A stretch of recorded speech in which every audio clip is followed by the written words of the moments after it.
Okay.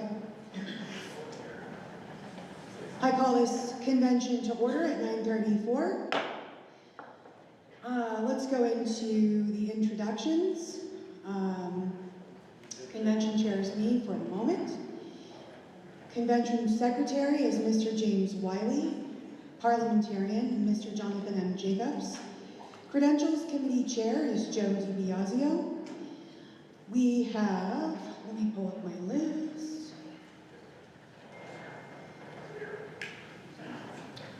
For our timekeeper, we have Mike Brown, so we will have a timekeeper for debate. We will keep things moving along.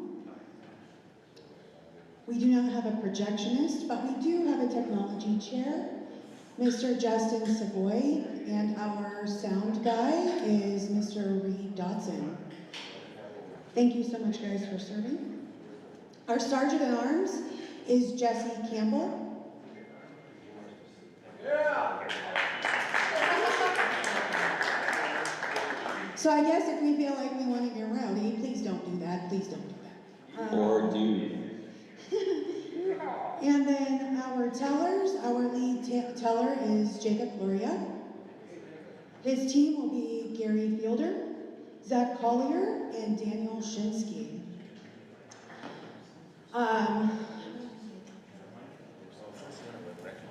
Oh, I need to recognize Blake Hubert for reading our statement of principles. One moment for that. Microphone one, please. You are recognized. Can you hear me? Okay, thank you. I'm Blake Hubert from Denver. I'm going to read at the beginning of our session our statement of principles. If you know by heart, please follow along and read it out loud as well. We, the members of the Libertarian Party, challenge the cult of the impotent state and defend the rights of the individual. We hold that all individuals have the right to exercise sole domain over their own lives and have the right to live in whatever manner they choose, so long as they do not forcibly interfere with the equal right of others to live in whatever manner they choose. Governments throughout history have rarely operated on the opposite principle, that the state has the right to dispose of the lives of individuals and the fruits of their labor. Even within the United States, all political parties other than our own grant to government the right to regulate the lives of individuals and seize the fruits of their labor without their consent. We, on the contrary, deny the rights of any government to do these things and hold that where governments exist, they must not violate the rights of the individual, namely, the right to life. Accordingly, we support the prohibition of the ignition of physical force against others. The right to liberty of speech and action. Accordingly, we oppose all attempts by government to abridge the freedom of speech and press, as well as government censorship in any form, and the right to property. Accordingly, we oppose all government interference with private property, such as confiscation, nationalization, and eminent domain, and support the prohibition of robbery, trespass, fraud, and misrepresentation. Since governments, when instituted, must not violate individual rights, we oppose all interference by government in the areas of voluntary and contractual relationships among individuals. People should not be forced to sacrifice their lives and property for the benefit of others. They should be left free to deal with one another as free traders, and the resultant economic system, the only one compatible with the protection of individual rights, is the free market. Thank you.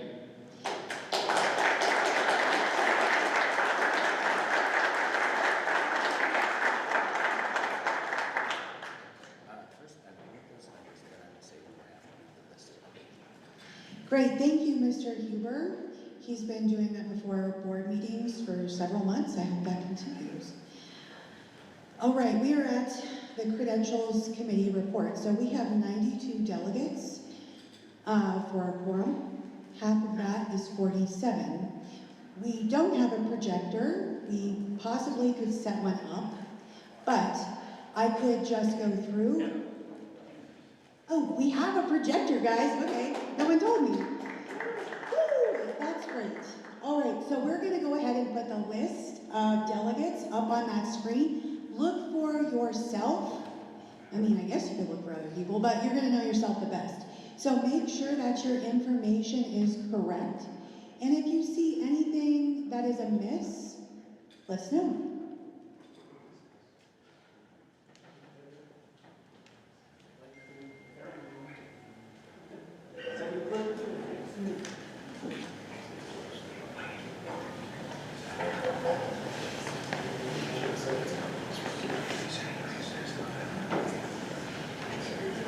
Email's on its way. Email's on its way. Sorry guys, it's the internet, it's not magic. The internet is magic. That's what I think, actually.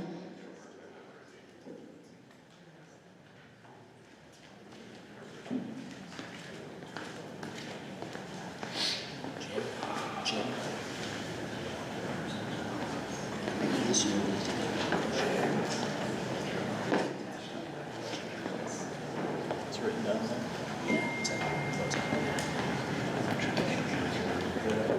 She sent you a text too.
Pardon, Madam Chair, I move that Jonathan M. Jacobs be invited to serve Not as yet, chair for it's this out of connection. order. It's out of order at the present time. You say it's out of order at the present time. You have to adopt it. Of course. Great, guys. All right, there is no digital report of this. Is there a way to create one? We have one out there. We can go get it set up real quick. Well, okay, so.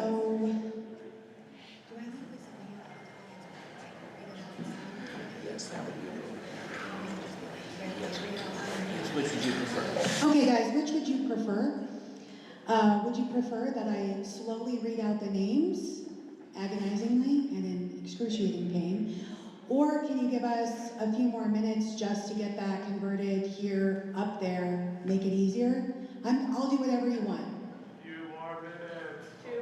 Excellent, we'll do, I'm getting the sense of the room, maybe, that we're gonna put this up on the screen. Thank you so much. Is there any objection? Is there? He said no objection. Oh, okay. I was all, really? Excellent. I guess we can just be a little at ease for a minute, guys.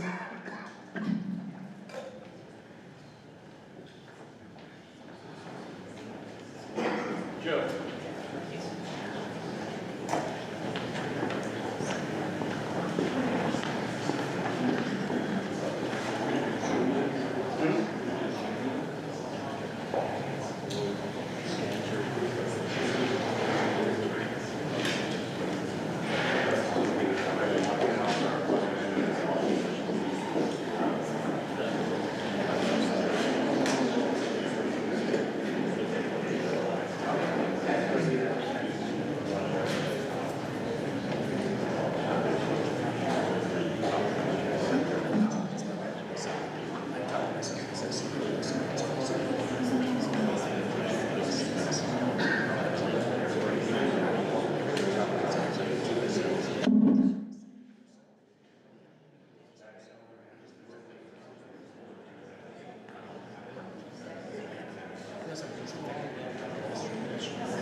So I can congratulate you, Councilor Bauer.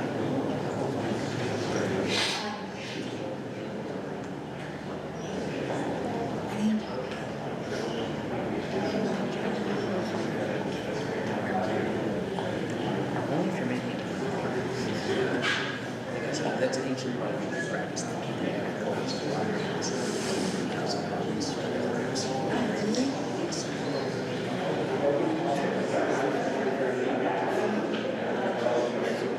Do you have the list of people who were paid separate?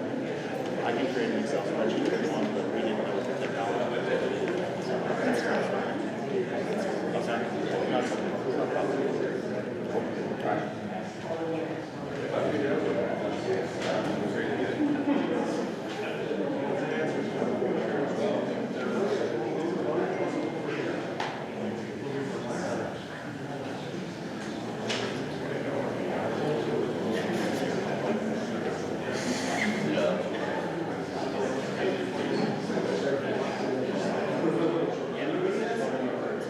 You're probably going to need more light on that.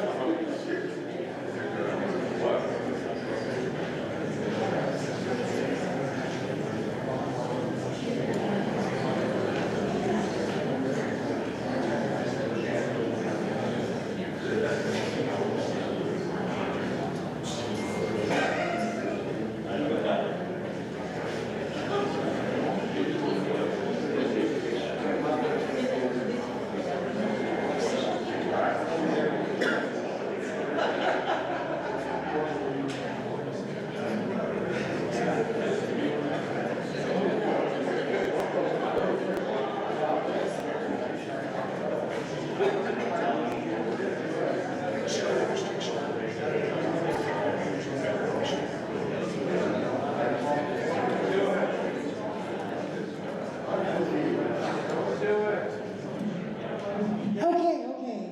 As you guys can see, we have this list of names, and go ahead and check that out. See anything wrong, let me know.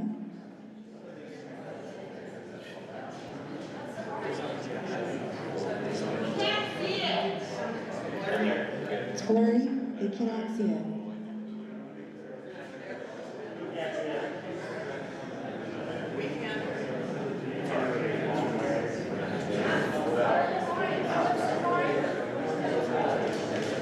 What does the orange mean? The orange means that you checked in. Does anybody have any confusion how we check people in? That's not working, Jim, that's sideways.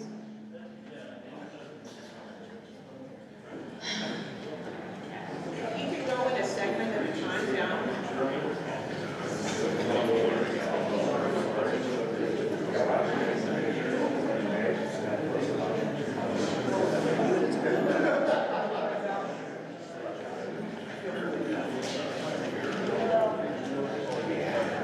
Never mind, just kidding, we're gonna, at this rate, I could just read them out. Yeah. You could have been done by now. You could just start reading them.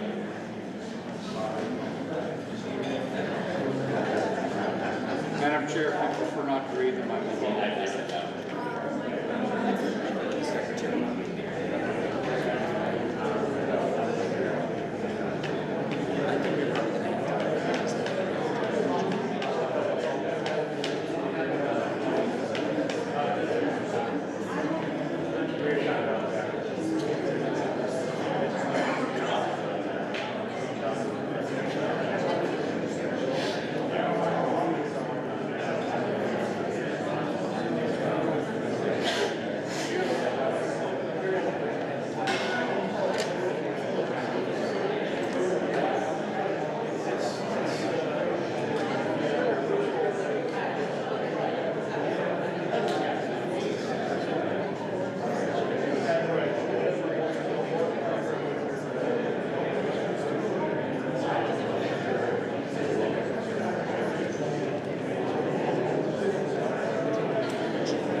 Technology works.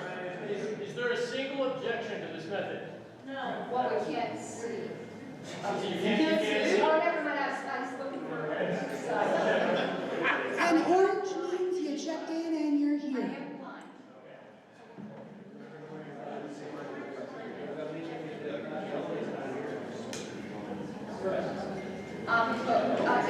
Mr. Wiley, we get a chance to look through them individually, or one way to that.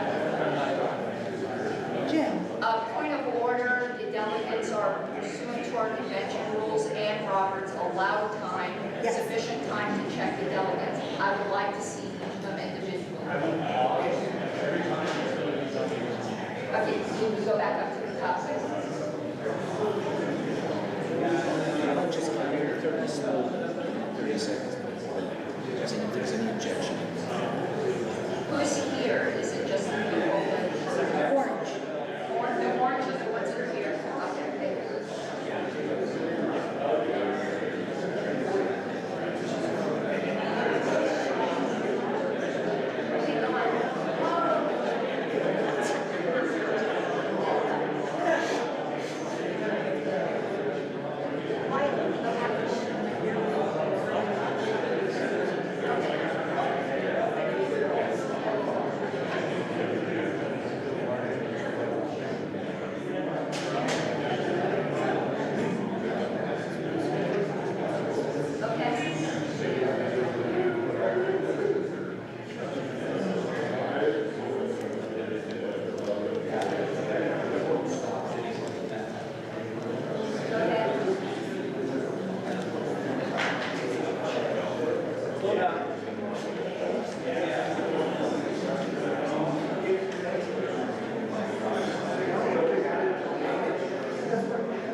Okay, go on.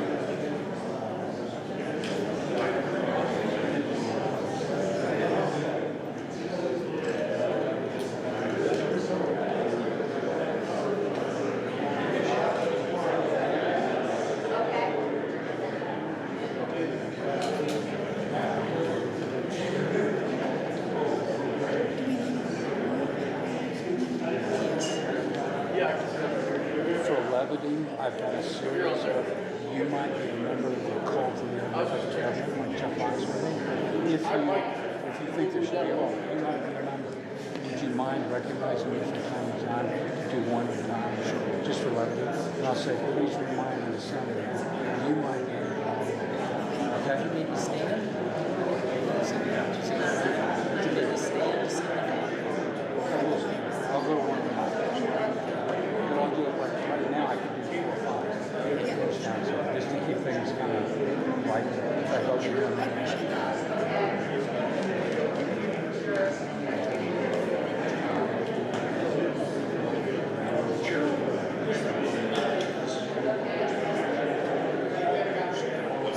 Madam Chair, Yes, Mr. Huber. I rise to a point of personal privilege. Please remind the Assembly, if you think the answer to every problem starts with, there ought to be a law, you might be a member of the cult of the omnipotent government. Thank you, Mr. Huber.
W.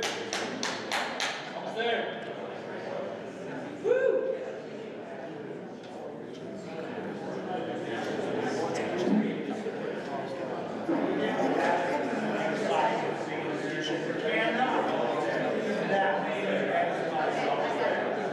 We're almost there.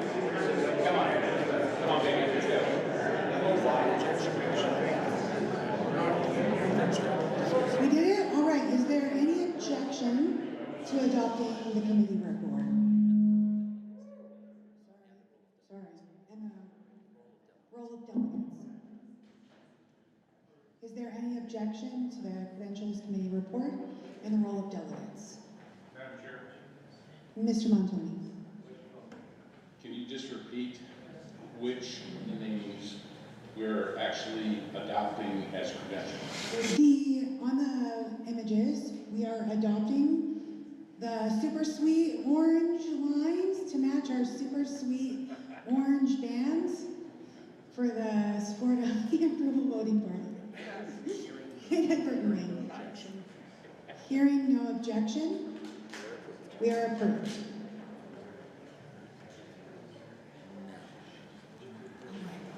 So we have 92 delegates. Half of that is 47. It's 46. 46. 47. The quorum is 47. And now it's time for the motion. Okay? Colin has. Oh, your motion is in order now, Mr. Campbell. Shall I reiterate the motion? Yes. I move that Jonathan M. Jacobs be invited to serve as chair for this convention. Do we have a second? Second. We have a motion and a second. Is there any debate? Yes. I'm going to sit down. I have a point of parliamentary inquiry. Yes, Ms. Harlows. What would be the vote threshold? Vote threshold would be a majority vote to put in a chair using, how many paper please? Using, I believe it is 27. I don't mean numbers, I just mean a 1/2, 2/3. It would be a Majority majority, of votes cast. which would be a majority of the votes cast. I have another point of parliamentary inquiry. Why wouldn't it be 2/3? Do you wish me to answer that? Yes. Consent. May I answer that with consent? I would like the chair to answer. Okay, no worries. Okay. It is because this is covered under Robert that an invited person may attend under 47, excuse me, that's under 4713. Let me just double check. I'm not questioning that you're entitled to attend. 4713 would require it to be in a majority. So Tell her in, that it was an incidental main motion and it is a question of privilege raised as an incidental motion. it's an incidental main motion raised as a, Raised as a question of privilege. as a question Citation of is 47. privilege. The citation is 4713. Okay, Madam Chair, if this does pass by majority, I will be raising a point of order. I'm just letting you know. It is a 2/3 vote for you to be replaced as convention chair. Him to be invited to the assembly to attend as parliamentarian or even in the audience, no one would have an objection to, I doubt. But I believe it is a 2/3 vote, and if you rule that it's going to be a majority, if you say a vote passes as that, I will be raising a point of order. Okay. It's a majority, holds a majority until the repeal should be decided. Okay. Any further debate? Well, no, that's, we want our point of order. Oh, We want our point of order is not well taken. point of order is not well taken. Then I appeal from the ruling of the chair. There is a second. Is there a second? Second. There is a second. There is a second. You can go first. Go first. Oh, no, first you would be explaining again your decision. You get to speak first. Everybody gets to speak once. And this is where it is covered. Let's see. If the president and vice president do not object, the assembly may by majority vote adopt an incidental main motion to effect such an arrangement for all or part of the session. Okay, according to 4713 in Ronar, I think that's how we pronounce it, if the president and vice president adopt an incidental main motion to effect such an arrangement for all or part of the session, or, sorry, I got ahead of myself.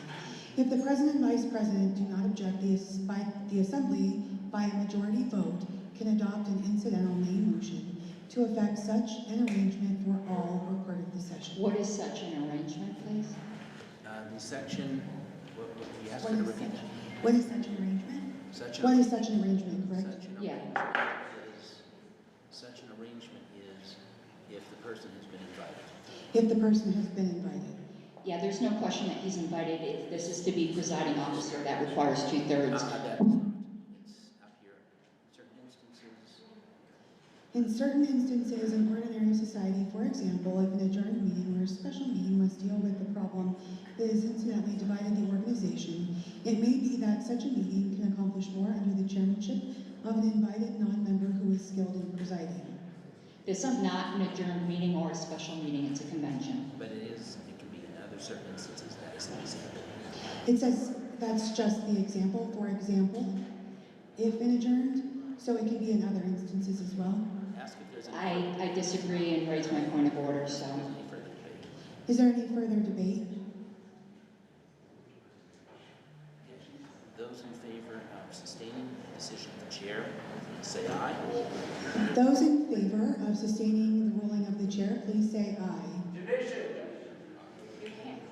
Well, nobody's called it yet. Let's have the ayes first. Those opposed? Let's hear the aye again so it's more solid for me, please. Madam Chair, people shouting is only That's not proper. They ask for the no votes because they can shout on this. Okay, so let's go ahead to the no votes. Go ask for the no votes. Okay, now let's go to the no votes. No.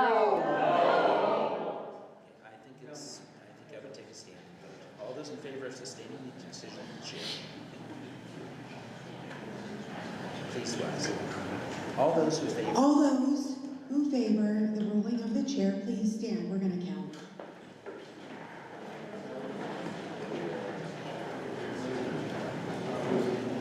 I'll run it. Stand up tall. You're not the teller.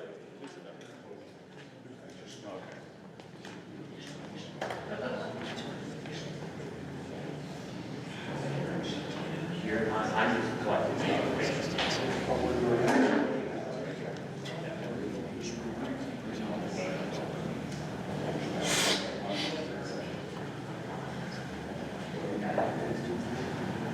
Oh, I'm going to vote for You're her. not allowed. Oh, no, okay. Oh, maybe I'm wrong.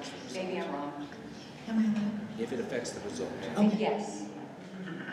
Sorry about that. Don't worry. I didn't mean to blurt out.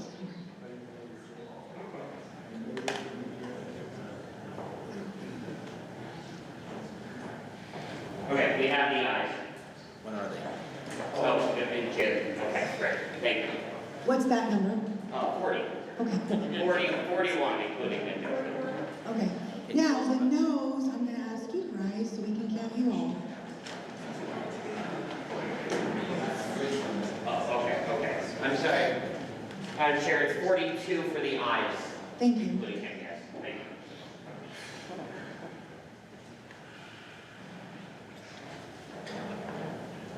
It's a timely decision of the chair. It's just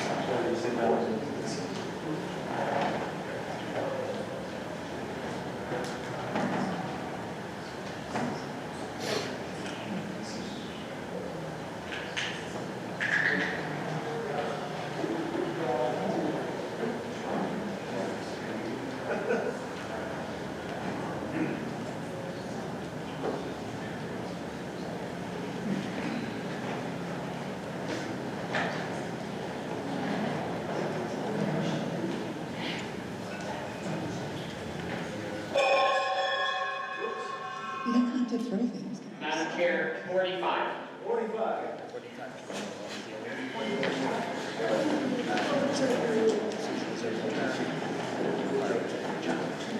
Okay, so the noes have it. So the decision of the ruling of the chair has been appealed and overturned. So it will take a 2/3 majority to do that. Madam Chair, I have a point of information, a request for information. Is there anyone, not that it would affect this, I'm just curious, we can't see if somebody's waiting at credentials. It's my understanding that a couple people just arrived. I don't know if they're in the building. What's her question? I'm not sure what your question is. Is there anyone waiting at the credentials desk? Is there anyone waiting? Can somebody check that out for me? I could work. Okay.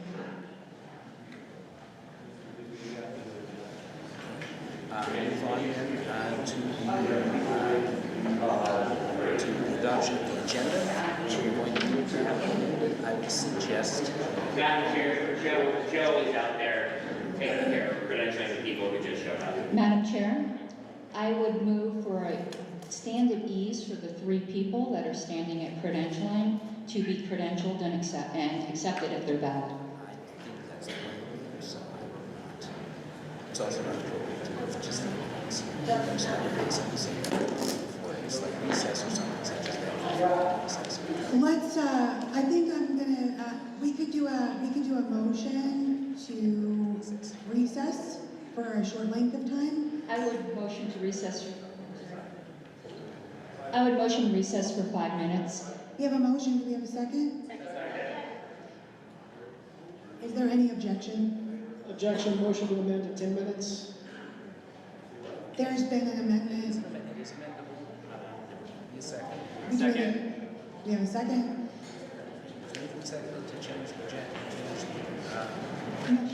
Okay. It's moved and seconded to amend the original motion of 5-minute recess to 10-minute recess. Vote on the amendment. Let's vote on the amendment. All those in favor, aye? Aye. Opposed? No. I think the ayes have it. And now we'll move on to the motion to recess. Now we'll move on to the motion to recess. So the motion has been amended for a 10-minute break. And it's been seconded. Keeping up. Oh, okay. So with that, is there any objection? Yes. There's an objection. There's objection? So we'll take a vote. Okay, all in favor of a 10-minute recess, aye? Aye. All those opposed? No. I think we should count, I'm sorry. We'll do it, okay, let's do a standing vote. All those in favor, stand please.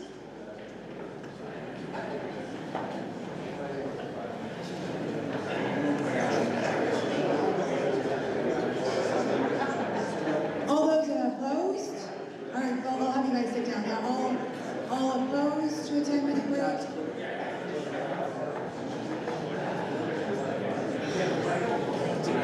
That's really good. Let's count. I'd rather just count, not duke it out. How about you guys? All right, so stand up ayes. We're going to count the ayes. If you want to take a 10-minute break, please stand up. Raised hands so we can see your bands. Show us your super sweet merch.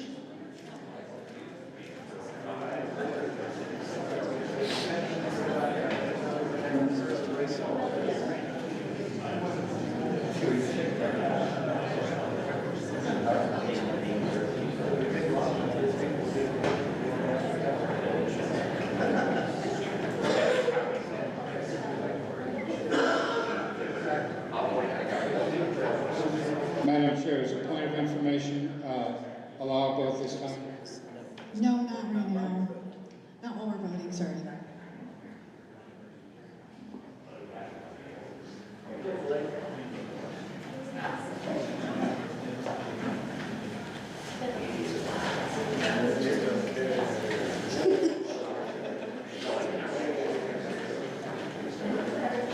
Okay, Madam Chair, 46 in favor.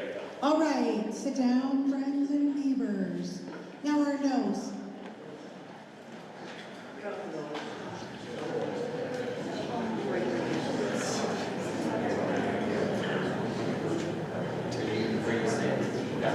Oh, so it's easy for our guys. Thank you, thank you. Should have announced that, pardon me.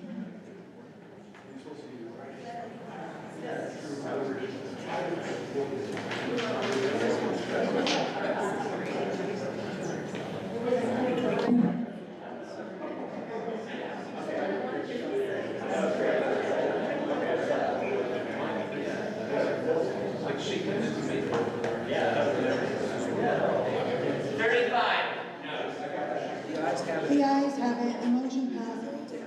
We take a 10-minute break. I'm going to start the clock 10:12, 10:22, guys, 10:22.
Is Paul Mazek available?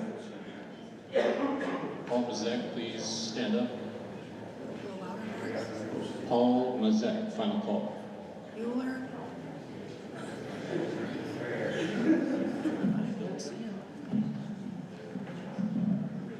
Okay, he's not in the room. All right, so, Is there a question there was a question about somebody, Mr. Mazet is not a chair member. There were also several people that were chair members. I have been moved to add ones that were chair members were to be added, and then separately reject these ones that are not eligible if determined he's not eligible. All right, right now you see you want to add the 3 that were on the, you want to do an amended, let's see, you need to have the credentials committee chair come in here again and give the report where he has the chair. okay. I need the credentials committee chair to add the delegates that just were added. I need Joe DiBiasio, please. Does that include the Mazek call? We're gonna deal with that. Is he already on the list? No, he's not on the list. There's delegates. The 3 that you added to the list. With 3 to add to the list. So there was Claire. We had Claire. And then there You was. have to go down and ask for them to be added to the list. Yes, go It's to an the amendment. Okay, well, so there's a discrepancy. The original said there was 92 delegates. When I did when I added everything up just now and redid the Excel document, we have 101. So There could be more people who join. It's not a problem. okay, you're just talking about the people that were paid for it. We're talking about the people that were added to the list. Do we just credential them? Yes. Okay, I got that. That's Got it. all. Yes. That's all. Great. Okay. We credentialed that college. People that Excel document. William Gilgalli and Joshua Roberts. Those are the 3 that were added. You have to move. Now move it at the mic for me. Yeah. The microphones to add those to the list.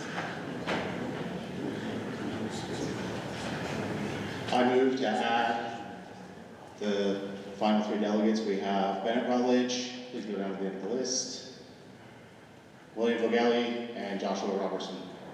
Second. We have a motion and a second. Doesn't need a second. That's okay. Okay. Just say if there's, is there any objection? Is there any objection? Hearing none. Objection. Heard an objection. There was an objection. Objection. There's been an objection. Then we'll have to take a vote on it. Okay, so we'll take a vote on it. All those in favor of adding the 3 names? Point of order, Madam Chair. Isn't that debatable? Like, what is the objection? Is it debatable? It is debatable. The motion is debatable. Do you want to debate? I do. Okay, Have the objector state their objection first. let's state the objection first. I object. That is my entire debate. Okay. Objects? Anybody voting? Anybody voting? The motion is on, the vote is on the motion to approve those 3. So the vote is on the motion to approve these 3 credential people that just came in. There's been an objection, so we're going to take it to a vote. It's debatable, though, correct? Is Nobody it? wants to debate it. I do. Okay, I'm sorry. We have a court order that people who are properly members prior to July 22nd will be credentialed at this convention. There's one gift membership there that I confirmed with Mr. DiBiasio that he had all of the proper paperwork. I don't know who he's objecting to. Bennett Rutledge is a qualified dues-paying member. Joshua Robertson. I'm sorry? Yeah. So under that court order, we cannot be denying delegates that are properly qualified. They still have to go through the process. They still have to go through the process. I'm just acting as chair. Yeah, I understand, but I just would like the body to know Yes, I think that that's... this could end up before a judge again, if we do things like this. You and I and everyone else in that court agreed in good faith that we would not be trying to disenfranchise qualified members, no matter what side they were on. And I asked this body to do that, because if any vote fails by that amount, we will be back in court. Time is expired. Any further debate? I had a question. So maybe some clarification on that court order that was mentioned. Is there zero cutoff for the time that anyone can show up today? Or should we still be bringing people in at any point during the convention today, or is there any time limit? So we're going to have to change all of the numbers each time we do. Yeah, but that's in Roberts. I guess that's it. That's my question. I think he's just looking for clarity. It's pretty standard. I've never seen it not done. If that. Madam Chair, I'd like to remove my objection. Thank you. Thank you, Mayor. Is there any objection to him removing his objection?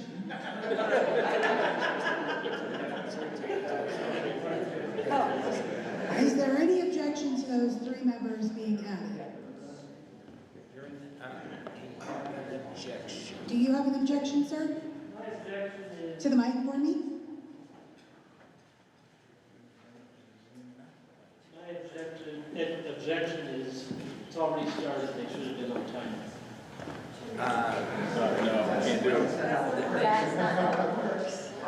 That's not how it works, but he has raised an objection, so we'll ask for further debate on it. Is there any further debate on that? I guess I would just like the answer that, or the question that I asked answered. Is there a way for us to get information on any time limitation on the court order?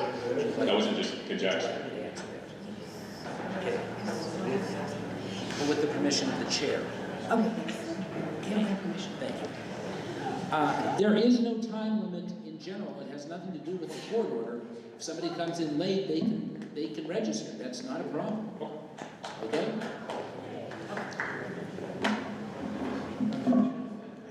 Yes. Madam Chair, just for those who haven't been doing this for a while, been in the party for a while, 54 years, people can come at any time. What is normally done is they would do every 15-minute increments, so anybody who comes in, waits, and every 15 minutes we bring in new credentialed members. That's the way it has always done for over 50 years, and it's always gone off without a hitch. If you are eligible to be here, you should be allowed to vote.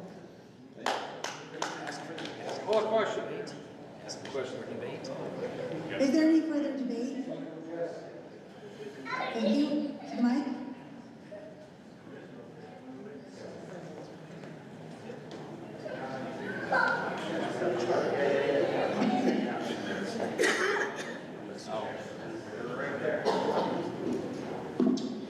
Hello, I'm Joshua Robertson, and I would just like to say yes, I do agree that I was late, but there are things out of my control due to disability that made me late. If that could be taken into consideration, I'd really appreciate that, due to the fact that I cannot see and I have to wait on other people to be able to drive. Thank you. Thank you. Is there any further debate? I just wanted to point out that there's no current objection to anybody at the moment, so. There was an objection. Well, there was an objection again after the objection. I would say just put the question. We could just put it to the question. If there's no further If there's no further debate, I don't know. I move to call the question. Okay. Second. If there's no debate, it's Yeah, well, he just called the question, so say, all those in favor of ending debate on this, say aye. All those in favor of ending debate on this, say aye. All those in favor of ending debate on this, say aye. Aye. Those opposed? Thank you. Okay. Okay. We're getting places, guys. Okay, now on the motion to add those 3. Okay, now we're back to the motion to add the 3.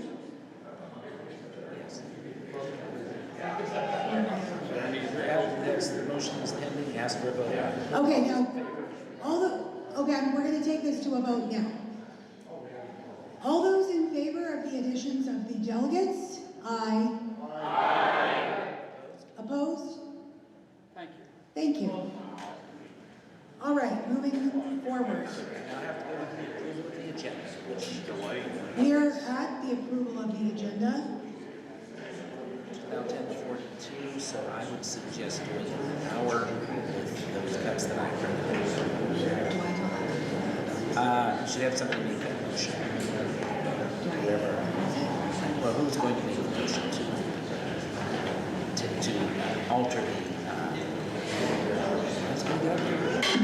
Point of information, Madam Chair. Yes. Are there any agenda handouts for us to read? Yes, I believe they're at the Credentials Committee table. I think they just arrived a little late.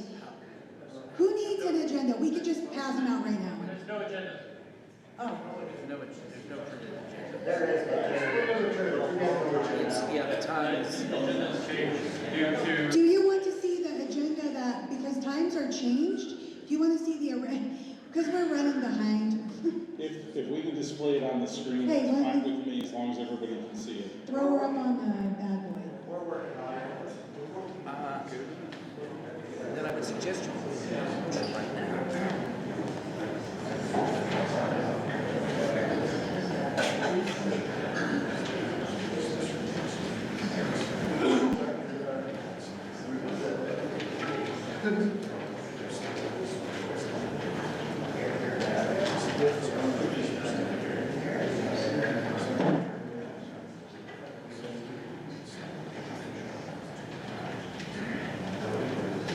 We're getting up on the screen.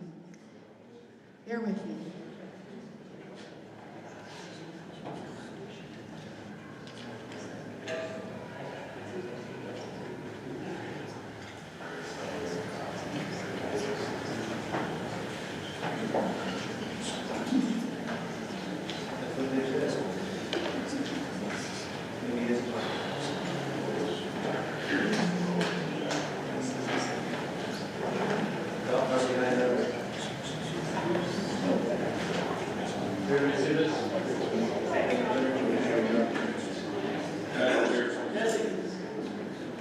Madam Chair, Yes, Mr. Montoni.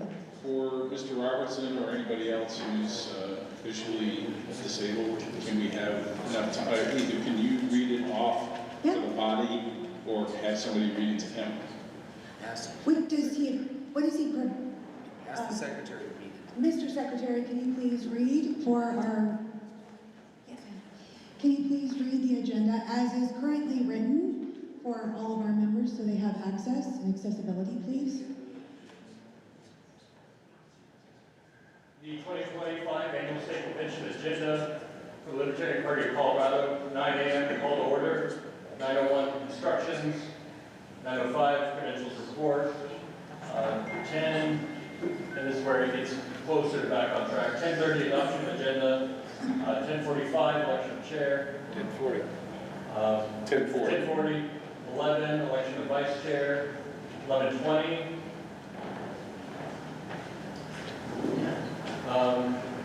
Okay, well, just assume this is cut out. Let me use that now, sorry. And then we can get these other numbers back in.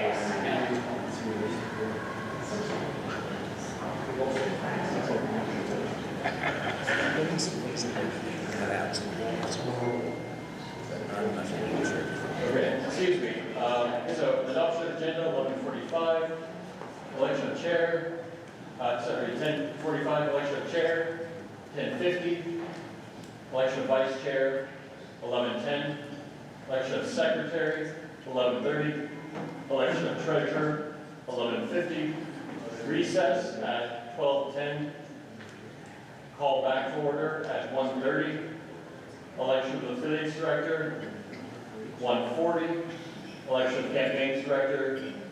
2 o'clock. Election of membership director. 2:20. Election of communications director. 2:40. Election of fundraising director. 3 o'clock. At 3:20, we will do bylaws, standing rule, platform amendment proposals in order of completion. Carlos Lamb, lobbying. And with an optimistic 5 p.m. adjournment. One national delegates, that was enough. We don't elect them at this convention. We don't do national delegates this year, that's next year, with candidates. It was in the call to convention, Madam Chair. It has to be done. Well, that's news to me. All right. Let me think on that real quick. We were going to reduce the initial list of this. We have to at least have something to the LNC at least 30 days before Okay. their convention. So, okay, I'm going to add that to the agenda. Well, clearly we're going to need some additions to the agenda, so that will be one. I don't. Point of parliamentary inquiry, Madam Chair. Yes, Ms. Harlows. Would it not be the case, even though it was on the call to order, our bylaws seem to be flexible enough that if the convention agrees, it could be done next convention? And isn't it true, Madam Chair, that all the National Party requires is a name? It's customarily the state chair, and that list can be amended up through the day of convention. Okay.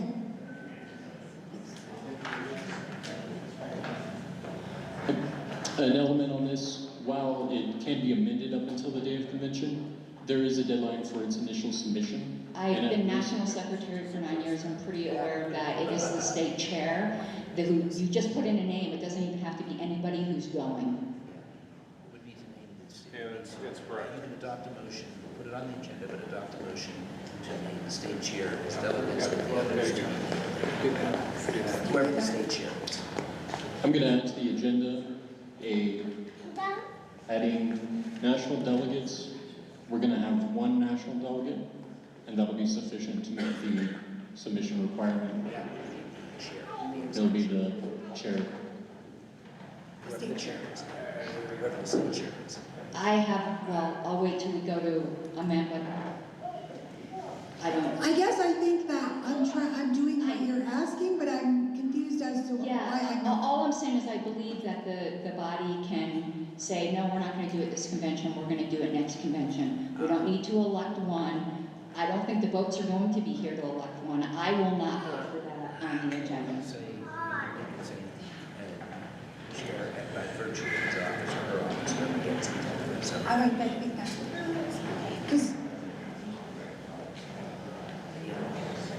that's what I would suggest.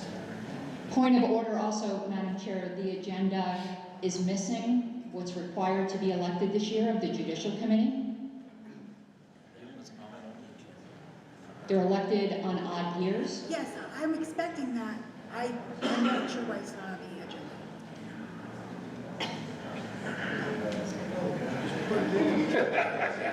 So the issue with the timeline is we have a mandatory 6 months between each convention, which means March 18th is the earliest date, and that's not a Saturday.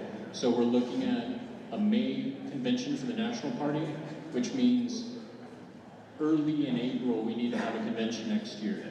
And in order to meet that 30-day window for the national delegates, and at risk of disenfranchising the state of Colorado delegation, Madam Chair, can we go on to, I believe you answered my question and I directed it to the chair. I would suggest a motion. There's another question, but we can work on that later. Okay. Mr. Vance. Yes, I'm kind of curious how we can know a number to even vote for national delegates, because we don't know the final number of delegates we will be able to have attend the National Convention in 2026. Correct, but if we have just the observation of the state chair, whoever is occupying that seat, then we've got something to work. I'm not gonna lie, I'm at a loss as to what the right situation is here. And I almost think that we should just work as a body to figure that out, rather than for a specific ruling from me. I don't know how you guys feel about that, but I'd rather place that back in your hands. Yep. Okay. Thank you, Madam Chair. Yeah, I would say you can do it live. Okay. Yes, Mr. Campbell. Madam Chair, as we're kind of handling this whole national delegates thing, which is very important to all of us, I would like to move that we move the entire schedule up 1 hour, just because we are incredibly behind, and then from there on out, we make the rest of the schedule ordered so that we don't have to keep on arguing about times every time we move on to the next thing if it's not, you know, aligning perfectly to that schedule. Can you make that a motion? I hereby motion. Second. Could you please state that in the form of a motion? I move that we move the entire schedule of the agenda up 1 hour, just because we're super duper behind, and we call the entire thing ordered now, so we just go in that order, and then we don't have to keep on arguing about the times. Second. Second. Gonna have to add an additional. And third. Let me try and restate that motion. You're moving to move the agenda up ahead, or by 1 hour, move the times on the agenda by 1 hour forward. And to make the rest of it ordered, so that we just do it in the order that's proposed, and then we don't have to worry about the time slots. Meaning that if there's an addition to the agenda, it just gets put at the end, and we just move. Is that a break? Second. Yeah, second.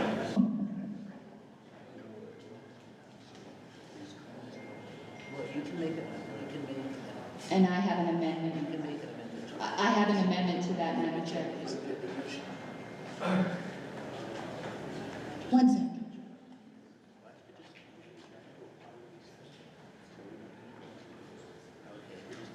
Ask if he will withdraw the motion and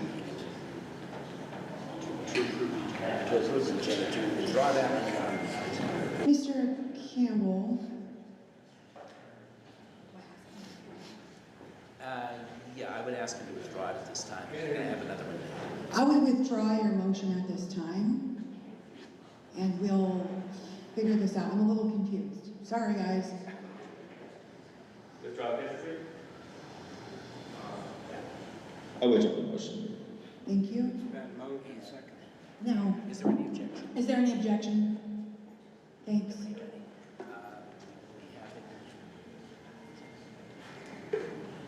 he have an agenda? Yes. Okay. Then say, have him move the entire agenda. Yes. Have somebody move the agenda. You can move the current agenda if you'd like. I actually have a motion, Madam Chair, that I think solves this, I hope. Okay. The next item on the agenda is the election of chair. I say we just strike all those times, we move immediately on to election of chair. Everyone wants to move quickly. We just follow the order of things. Putting times down has never been hard times national. It's not going to work here. We're going to be constantly amending the agenda. Let's just, once we adopt the agenda, and I would like to move to amend Judicial Committee, which is on there. Okay, it's already on there. And after that, election of national delegates. The convention at that time can move that they don't want to do it. Just take all those times out, and let's just go in order. And let's get on to the election of the chair. That's what I was going to say. Excellent.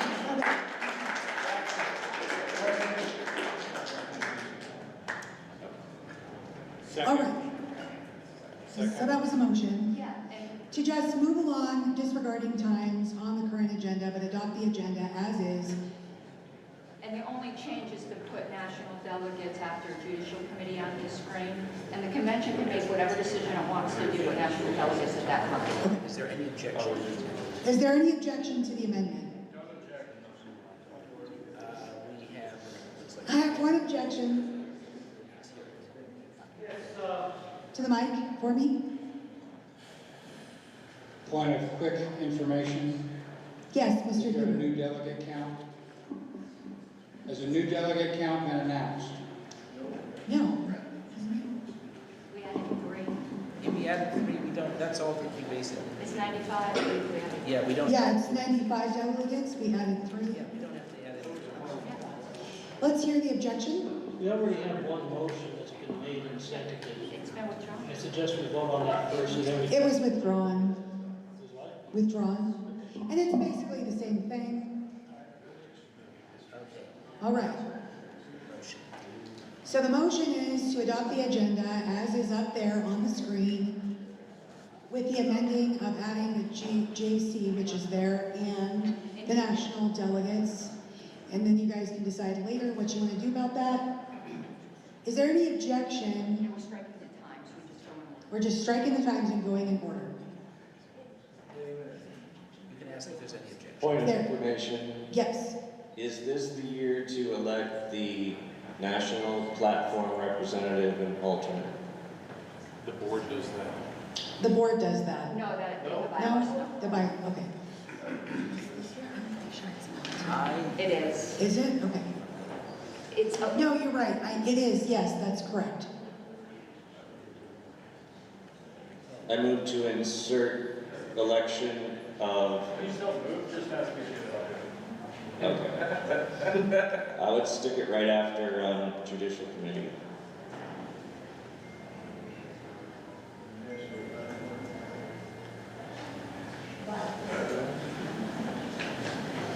No times.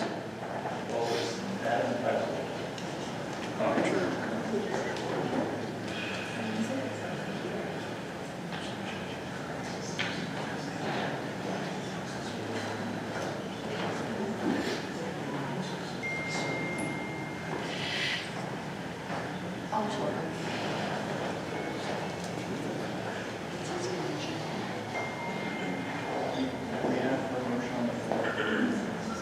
I'm not sure whether the bylaws are elected or not. no, we don't get a bylaws committee appointment. All right, so you can strike. Thank you. By the national secretary. To you. Do we have anything? Thank you, Mr. Secretary. Oh, we received it. Yes, so, It's the national bylaws, that national secretary is supposed to say that. I don't think it's any state bylaws. I don't think this is in the state bylaws. Shouldn't it come from the national secretary? That one? No, the state was notified last year that they had Okay, a platform okay, committee that's what I was appointment. wondering. Okay. Yes, that notification went out last year.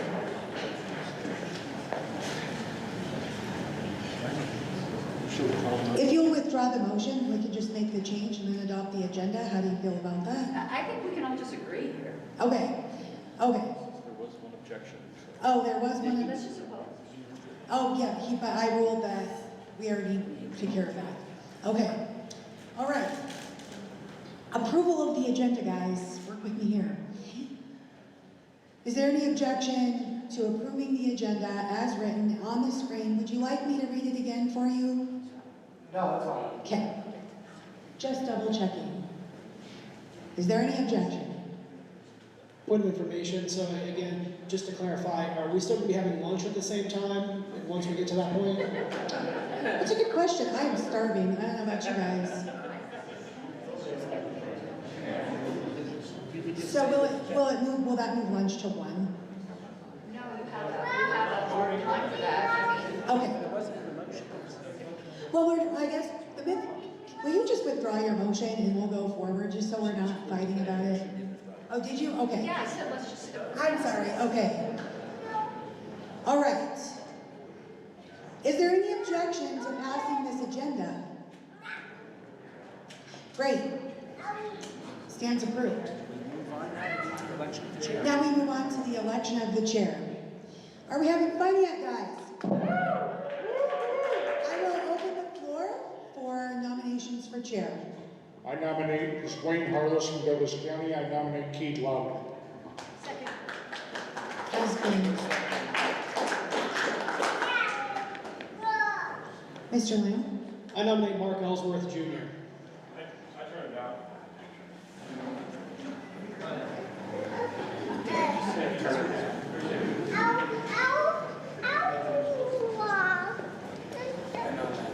Is there any other chair nominations? He wants to be chair. Real bad. I was like, I want to hang out with him actually. I nominate James Wiley for chair. Jesse Campbell, El Paso County. Go LPCO. All right. Any other chair nominations? Do you accept Mr. Wiley? He accepts. Do you accept Mr. Lalby? Yes. No, Mr. Carlos moved it. I'm getting that right? Okay, ish? All right, sorry. Vowels mess me up. All right, so we have 2 nominations for chair. Ms. Harlows? I move to suspend the rules to elect, well, excuse me, our convention standing rules require a ballot, not our bylaws. So I move to suspend that convention rule for the election of officers. So just those 4, I might suspend it for the rest later, to do it by a counted raise of hands instead of ballots. The rule for requiring a ballot cannot be suspended. If it's in the bylaws, it's in a convention rule. Even if it isn't a convention rule, and I will get you the citation. That's not correct. And I will get you the citation. Let's just see.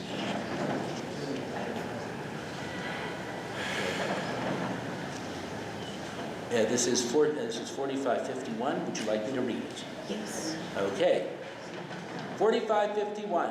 When a vote is to be taken or has been taken by ballot, whether or not the bylaws require that form of voting, no action is in order that would force disclosure of the members' vote or views on the matter. Our ballots are written ballots in Colorado, so the disclosure of our convention rules says signed ballots, so already there's a disclosure. It is a signed ballot? Yes, we never have secret ballots in Colorado. And that's not a problem. They could do it by some other method. Okay. Okay. Will you restate to me what I... Yeah, certainly, and this is just to save time. And I don't even know, I'm not saying that Mr. Wiley doesn't have prepared ballots, but I don't know if he does, and it just takes a long time. So to move to suspend the rules for the election of officers to occur by a counted standing vote. It will take a majority, I believe, because this is a suspension of a convention standing rule for a specified purpose.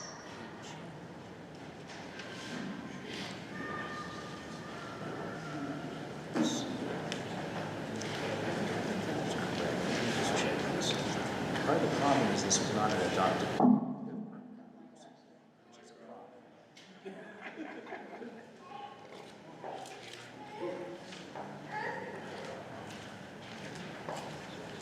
It's in that weird footnote, Mr. Jacobs.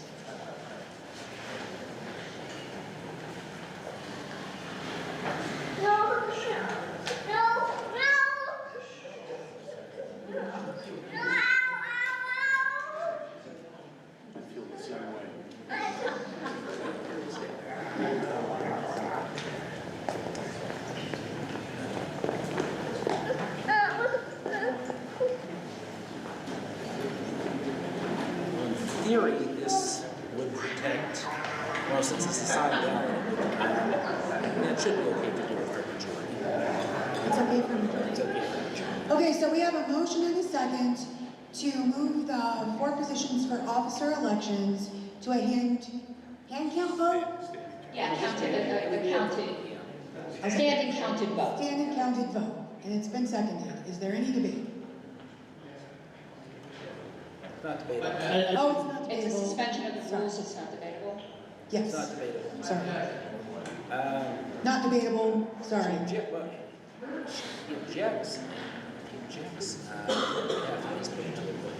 Okay, well, we can't take an objection. Point of information. Yes, Mr. Huber. Will the voting be using approval voting? No, I don't know how to do that.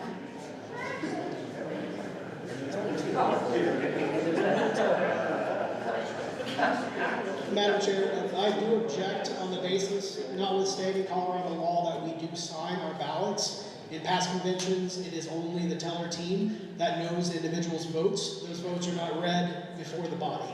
So I would object. Madam Chair, I object to As did I. debate on the suspend. If we're going to allow that, I would like to say, as former state secretary, that is not correct. I have always put in the minutes how people had voted. The tellers aren't the only ones who know. Anyone can see those ballots. I preserve them. They're available for inspection.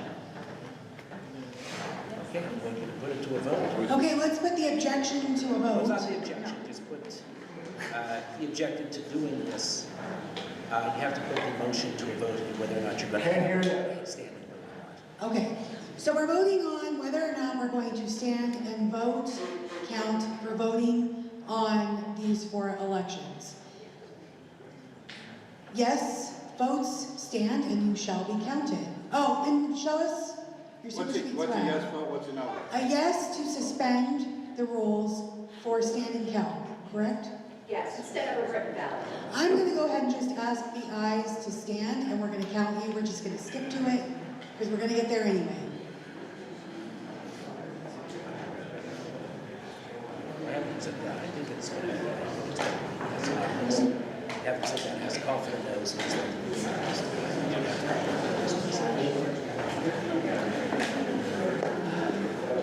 You don't have to count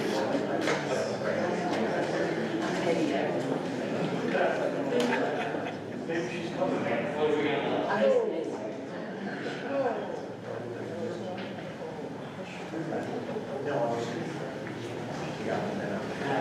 Okay, we have 61, Madam Chair. Let's just ask for the no votes. We're not gonna count them, but go ahead and stand just so that your voice is heard.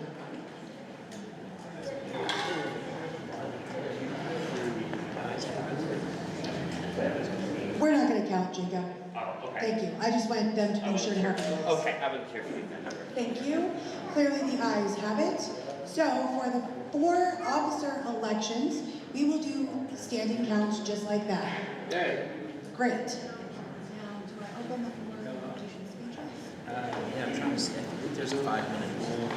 Each person can speak for 5 minutes, but I'm trying to find it. That is the rule.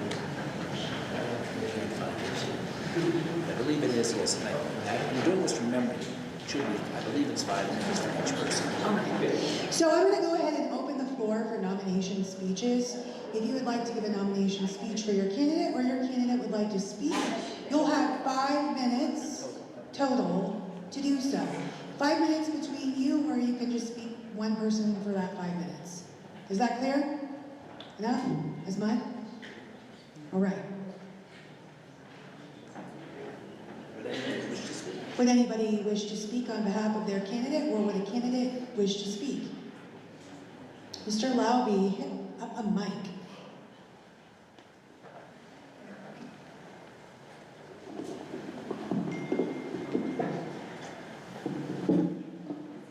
Well, good morning. We're finally getting to some business here. I have a PowerPoint, a few slides that I think James will put on the overhead. But it's great to be a Libertarian. It's great to live in Colorado. Colorado's been a leader in the nation with membership, and the party was founded here in Colorado in 1971. And it's something to be proud of. And also we've been a leader in Libertarian issues. And we've had a long history of our legislative director having a presence in the state capitol, and I'm glad that continued. Michael Vance, thank you for your hard work.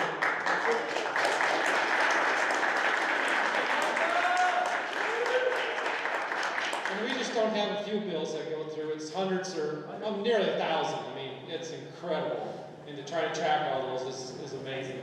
One thing I did notice in the last couple of years, we've had a high turnover in our board, our state board. So today we're electing 9 of the 11 positions. Typically we only have half. And so I'm willing to look at ideas of why do we have these burnout, why do we have this turnover. And sometimes that rolls over into maybe our website's not always up to date or accurate. We have meeting minutes of the board, meeting minutes that have been posted for the last 15 months. And then this is the 3rd attempt to have this convention, so I'm glad it's happened today. The weather's nice, I could get here. So those are things that I sort of ponder, what can we do something better, structure better. The next slide, please. And our membership, we've been tracking since 2004, that's way on the left side. And we peaked at about 50,000 registered Libertarians in Colorado about 2001. And then we sort of been on a slide downhill since then. And so really in the last couple of years, since January 23, we lost 15% of our membership. It's over 7,300 registered Libertarians. And there's people signing on, but there's more people leaving. So we're repelling more people than attracting. And so we need to look at what are we doing. And the next slide, and this is why the state population is growing. So you look at, that should be another graph, but the population, this is percent of the voting population, and it's been decreasing a little different, similar trend anyway. I guess I don't get that slide today, but So what am I going to do to get our party back rolling again? One is to be professional in our messaging and be clear. I know some of our social media posts you've seen maybe borderline vulgar. Maybe the message isn't really clear. It's like interpretive art. And sometimes I know people post those things to try to get a response, but I think we're repelling some of our membership with some of those posts. We need to be more professional and clear about that. And also, 62% of our membership identifies male. We need to get more females in the party, more women. And you can sort of see that here today. I mean, this is pretty representative of our party. And so there's a good voting block out there that we could tap into. So, also I want to get that membership back to 50,000, hopefully do it in the next couple of years. And so, who am I? Who's Keith Loudby? What has he done? I joined the party in 2007 and joined the national party as well as the Libertarian Party of Colorado. In 2008, I attended my first state convention in Fort Collins. And then the national convention was right here in Denver. It was an exciting time. I attended that. And then a few years later, I moved to Iowa, where I served membership chair and 2 terms as state chair. And during that time, that party grew from 1,500 members to 9,000. And today it's over 15,000. I ran for state chair and received the second most highest votes ever by a Libertarian in the state of Iowa. And a few years later, I almost got 9% run for county commissioner. And since 2008, I've attended numerous state conventions and 5 national conventions. And so, next slide, please. And this is just a collage of photos. You just can go on there. And the one on the lower right is 2016. We had Gary Johnson come to Des Moines, and we had over 1,000 people in attendance. We had all the media there. We had super media coverage. In the center there, I think that's we got Michelle Polk there. At Professional Theater, exactly. That was probably 6-7 years ago, before COVID. And so getting out, just meet people, talk Libertarian, that's what we need to do. Next slide, please. And so, outside the party, who am I served for Weld County Health Board. I was appointed by the county commissioners. I started and ran a business in Greeley, Colorado. I served as a public works director for both a city and a county. I'm currently a part-time instructor at Colorado Mesa University in Montrose. And I enjoy, everybody's in Colorado, skiing, do triathlons, and I sing in a community choir, etc. So I appreciate your vote. We need to pull people together and join this party.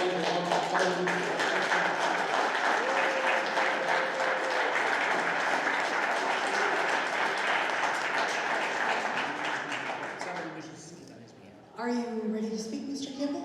Yes, Madam Chair, thank you. I'm speaking on behalf of Mr. Wiley, who is front and center up there. He's a cool guy. He's a friend of mine.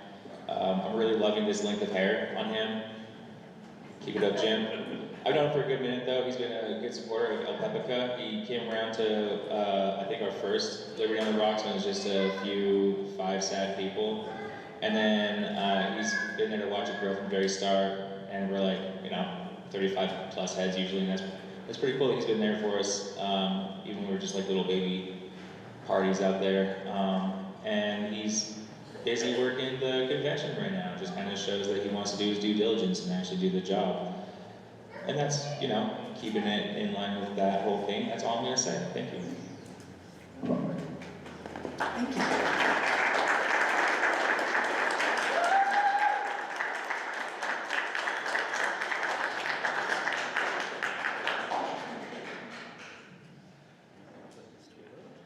All right, now is there any further speeches?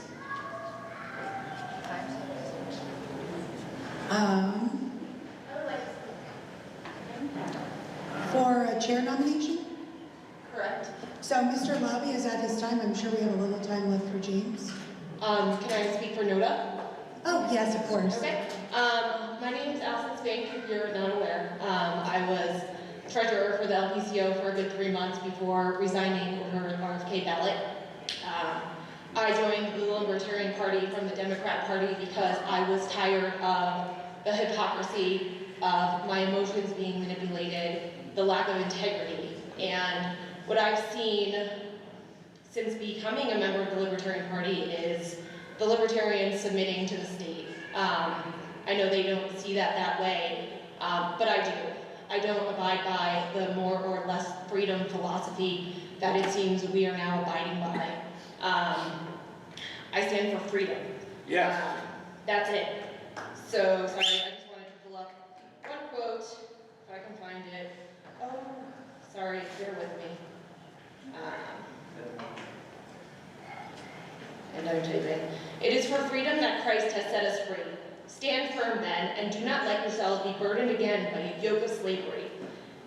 The Libertarian Party does not stand to not submit to a yoke of slavery. We're all submitting to it, and NODA is the only candidate that is not going to submit to slavery. I also ask you all to stand firm in your own freedom and stop submitting to slavery. We don't have to live like this. Thank you. Thank you, Ms.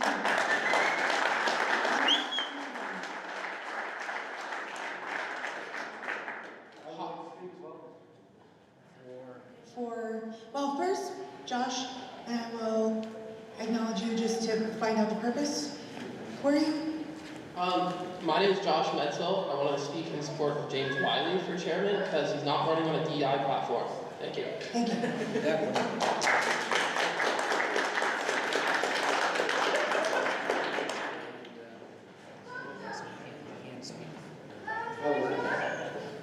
Point of personal privilege. Yes, Mr. Huber? Is it cold in here? I'm freezing. I was going to ask you guys, but please, somebody close the windows. For once, I'm not back there.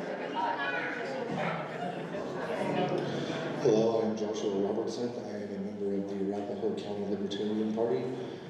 I would like to speak for Keith Laube as a nominee. I have known Keith Laube. Well, I'm sorry. He's used up his full 5 minutes. I'm sorry. Okay, thank you. Thank you.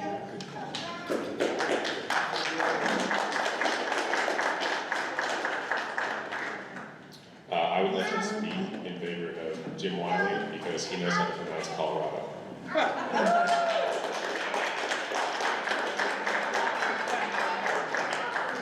Shall we take it to a vote? All right. We're going to do first on Loud, and then we'll go to Wiley. So, and then we'll go to Noda. So if you're going to vote for Mr. Loud, please help me with your name. Laube. Thank you. If you're voting for Mr. Keith Laube, please stand, show me your super sweet swag, and get counted.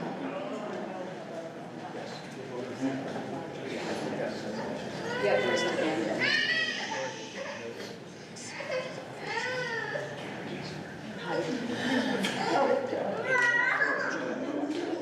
You have to tell me how many votes you have cast. So it's a majority of the votes cast.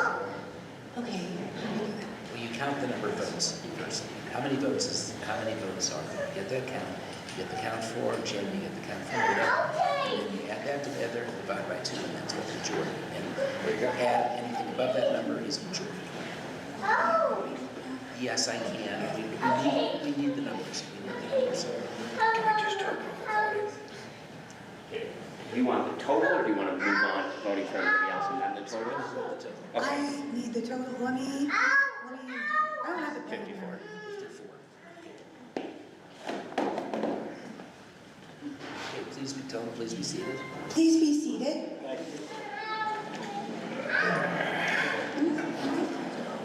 Yes.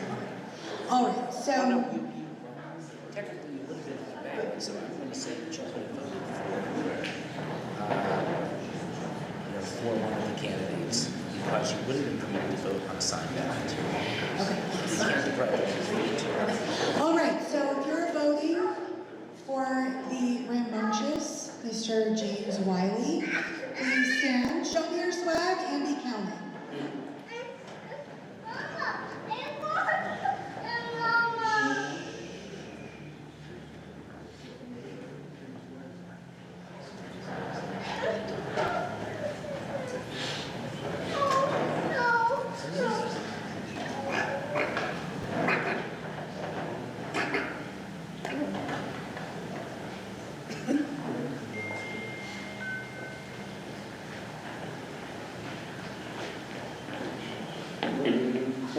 Did someone get Ann and Jim up here? I did not.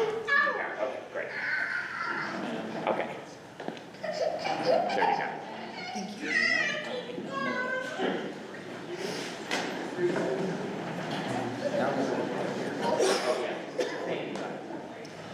All right, now, if you're voting for the illustrious, longest-standing member of this party, Noda, please stand. Can I vote more than once? No, you can't vote. But he can't change his vote. He can change his vote if you wish to vote for no at this time. He could change his vote and vote for no. It's up to him. Okay, one vote for no. We now have 1 second, math time.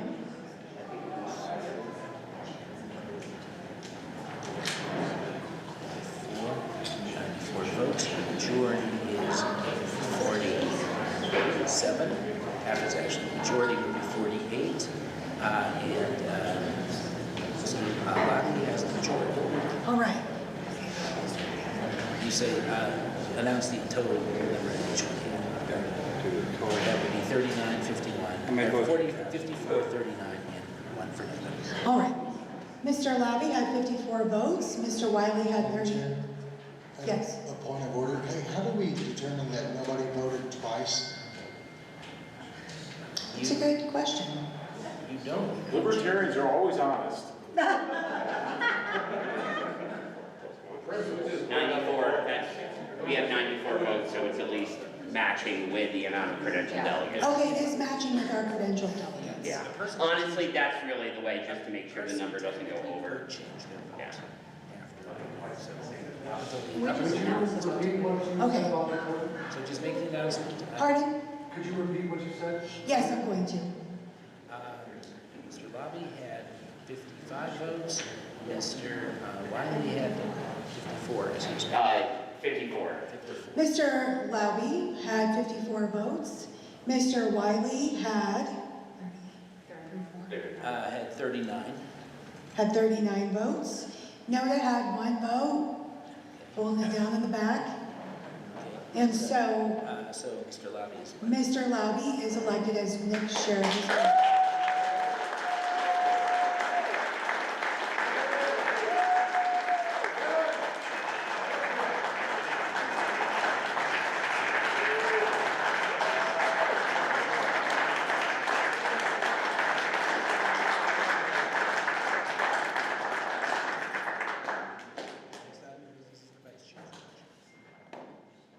All right.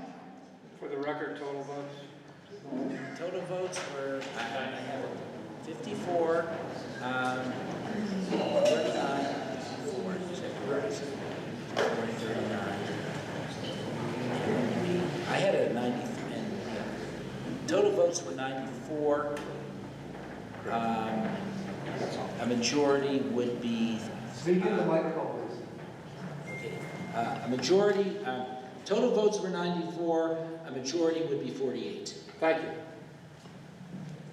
All right. Vice Chair, sorry, taking a breath. So we will open the floor for nominations of the Vice Chair. Are there any nominations for Vice Chair? Yes, Keith Lobby, I'd like to nominate Doug Jones of Colorado Springs. Thank you.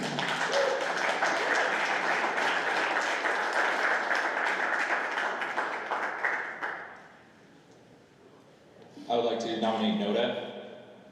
Yeah. No jokes? Oh, sorry. Because nobody's qualified for these positions. Nobody can be trusted in these positions of power. And because I like nobody.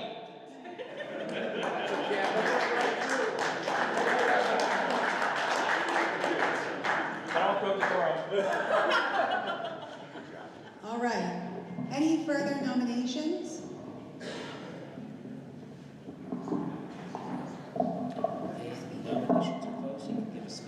Nominations are closed. You're welcome to give a speech or have a speech nominated. Or you can split the time between the person who nominated you and yourself so long as you're in 5 minutes. And or a series of people. Understood, and thank you. Yes, Vice Chair, I'm no Keith Lobby, but I tried it. Okay.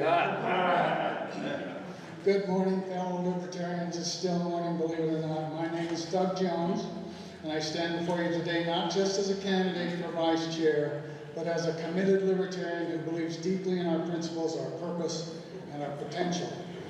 I believe in the foundational truth that all people have the right to pursue happiness and to reap the fruits of those pursuits. I believe the Libertarian Party is not just another political organization, it is the conscience of American politics. We are the voice that challenges power, defends liberty, and refuses to compromise on principle. But belief alone is not enough. We must act, we must grow, we must survive. In 2024, we faced a crisis of integrity. Our national and state leadership failed to support our duly nominated presidential candidate, Chase Oliver.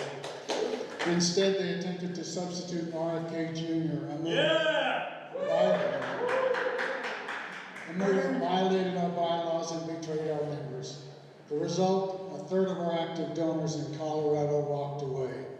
Our growth, which historically surged during presidential elections by an average of 37%, plummeted by 34%. This is unacceptable.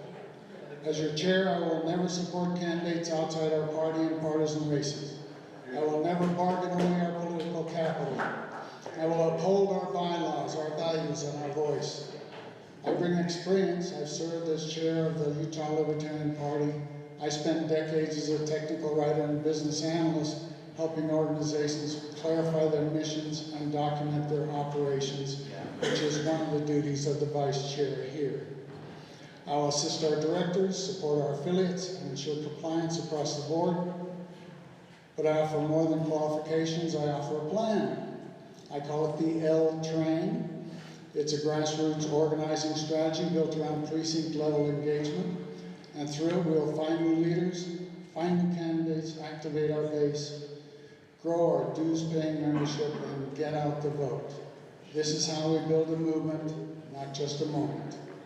So today I ask for your vote, not just for me, but for a new level of professionalism, accountability, and principled leadership in the Libertarian Party of Colorado. Let's restore trust. Let's rebuild momentum. Let's be the party of principle, and let's act like it. Thank you.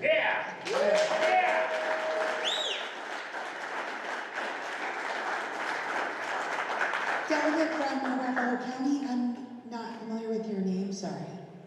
You're at the mic? Oh, my name is Joshua Robinson. Okay. Mr. Robinson, you have the floor. Mr. Rutledge, will you help him?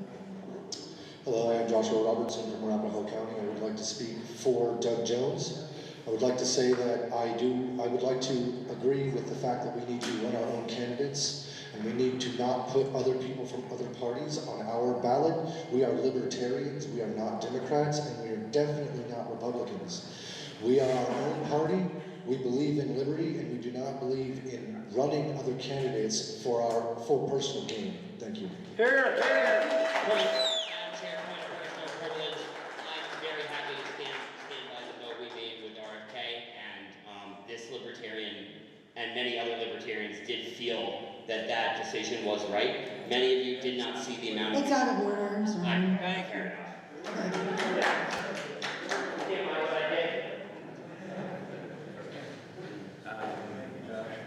We go to a vote, since there's no challenge, we just ask for a vote by acclamation. Oh, yeah. Well, no. Yes. Noda was nominated. That's right, that's correct. Okay, we're going to go to a vote, and we're going to vote for Jones first, and then we'll go to Noda. So if you're in favor of voting for Doug Jones, please stand, show me your wristband so that you can get counted.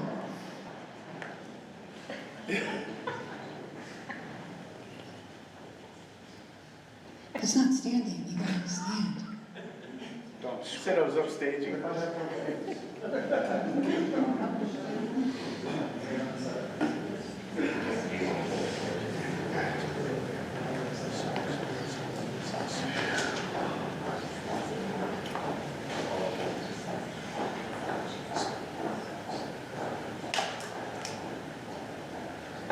51.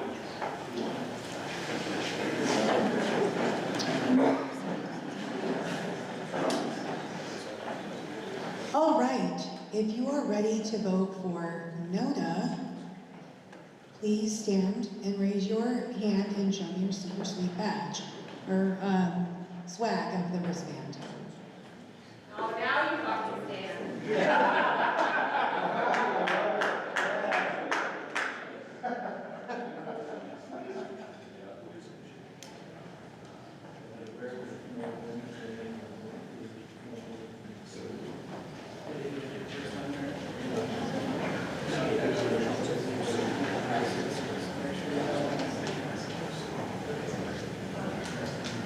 41.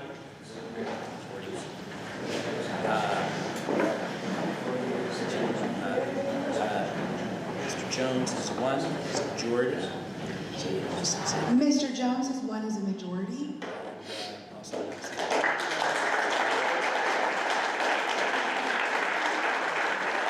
All right, with the total, I'll give you the totals. 51 votes for.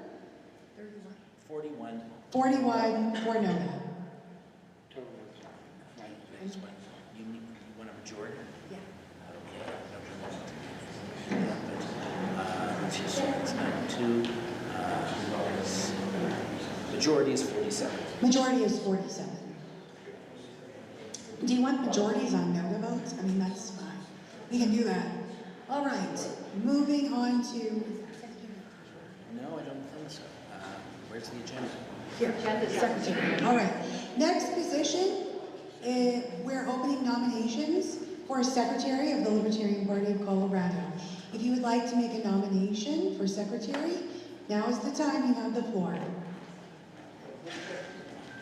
Yes. I would like to nominate Karen Harless. I decline. She declines. Thank you, though. I'm honored, but I decline. Mr. Jones. Madam Chair, I nominate Jeff Borick. All right, do you accept? Correct, okay. All right, so we have one nomination. Is there any other nomination? I would like to nominate none of the above. Great, thank you. Notice back on the ballot, folks. She's on the menu. All right, we will open the nomination here. Unless there is any other nominations, we will close nominations for secretary. With that, Ork? Is that your last name? I open the floor for a nomination speech and/or an acceptance speech, and you can take 5 minutes. It can be you and another person. Whatever that 5 minutes you want to cram in there, we can do that. Thank you, Madam Chair. My name is Jeff Borock. I became a Libertarian in 1991 when my cousin gave me the world's smallest political quiz. Yeah! I circulated a petition to put Andre Maru on the ballot before we had ballot access in Colorado. I worked very hard with Douglas Bruce to get the Tabor Amendment passed in 1992. Yeah! I have served as a county chair. I served 4 years as outreach director for the state and 4 years as chair for the state.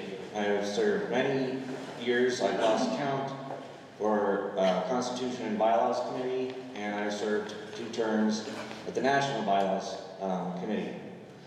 So, I respectfully ask for your vote. I will perform all of the duties as enumerated in the bylaws and Robert's Rules of Order, and I will endeavor to establish a capability maturity model for record keeping as in accordance with internationally recognized standards. Thank you. Amen.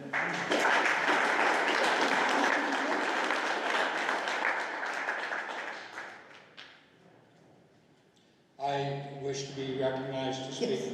I said Mr. Huber, but people were clapping. I apologize. With Huber, Denver County. I've known this guy. I've worked with him on bylaws committees. I've had conversations with him. He is the most detail-oriented person that we could ever have as secretary. I highly recommend you vote for him.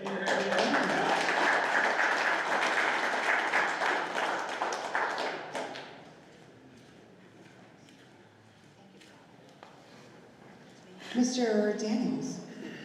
We need less bylaws, not more. Thank you. Is that the nomination for Noah?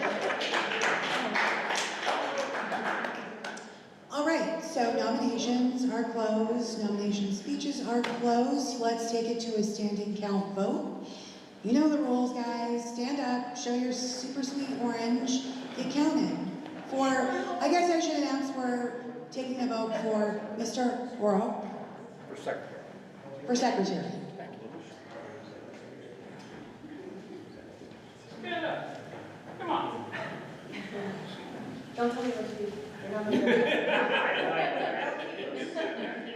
No kidding.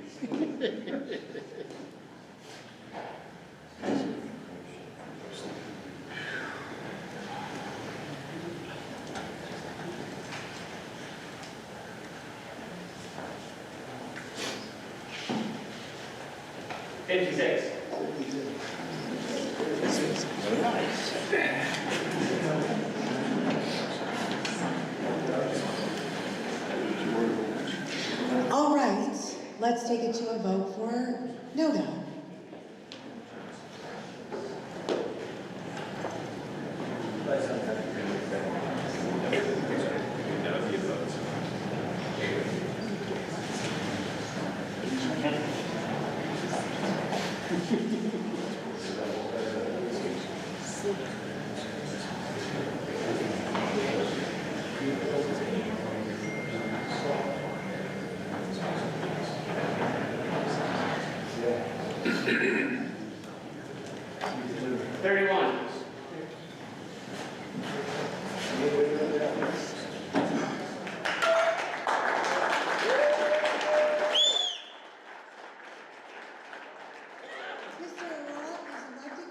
I gotta announce it.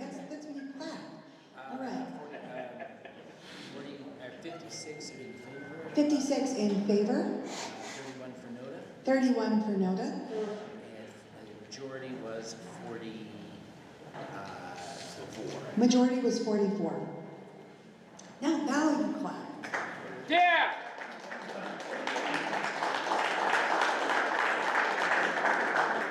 Now we move on to the election of the treasurer. I will open the floor for nominations for treasurer. Nobody wants to take care of the monies? I would like to nominate Bennett Rutledge. Thank you.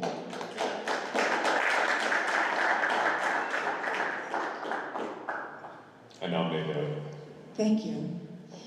All right, is there any further nominations for treasurer? Yes. Didn't come here today with any of this intention, but with a whole bunch of white men getting elected to board, would like to nominate myself for treasurer. There's literally nothing else I would like to do less than be on the board of the Libertarian Party or any party or involved in government at all. But again, a whole bunch of old white men on the board just, do the DEI. Oh, I've also been an accountant for 20 years. I've also been the treasurer. As long as we're not putting status on our ballot, I'm not resigning. That's it. Thank you. Thank you.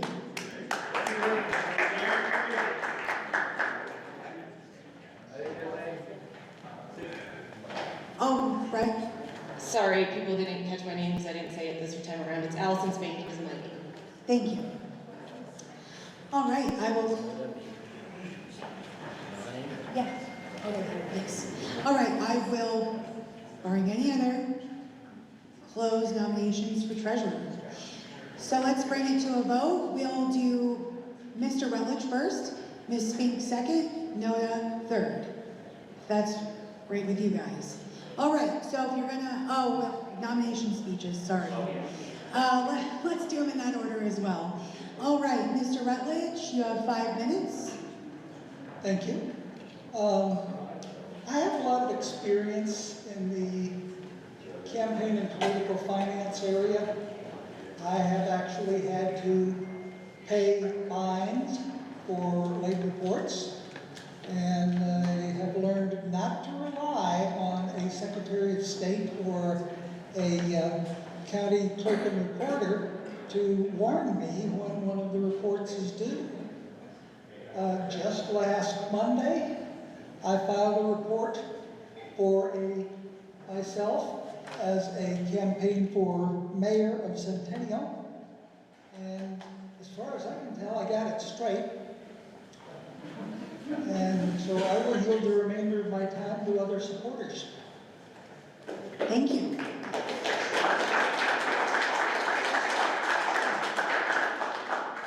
I've known Bennett for many years. He's been the guy that you can rely on when you need the job done. It's not a pleasant job filing all those reports. But I know he'll get them done. I know he'll get them done on time.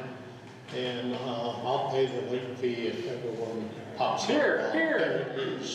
Yeah. Yes. Okay. I just wanted to say, those people who know me and have heard me say that directors should direct and they need teams. Bennett already has a team. Guy Branson has volunteered to work with him, so he already has a team to make sure that he's getting the stuff correct. I endorse Bennett. All right. Who would like, Mrs. Pink, you have the floor to speak to your nomination for 5 minutes.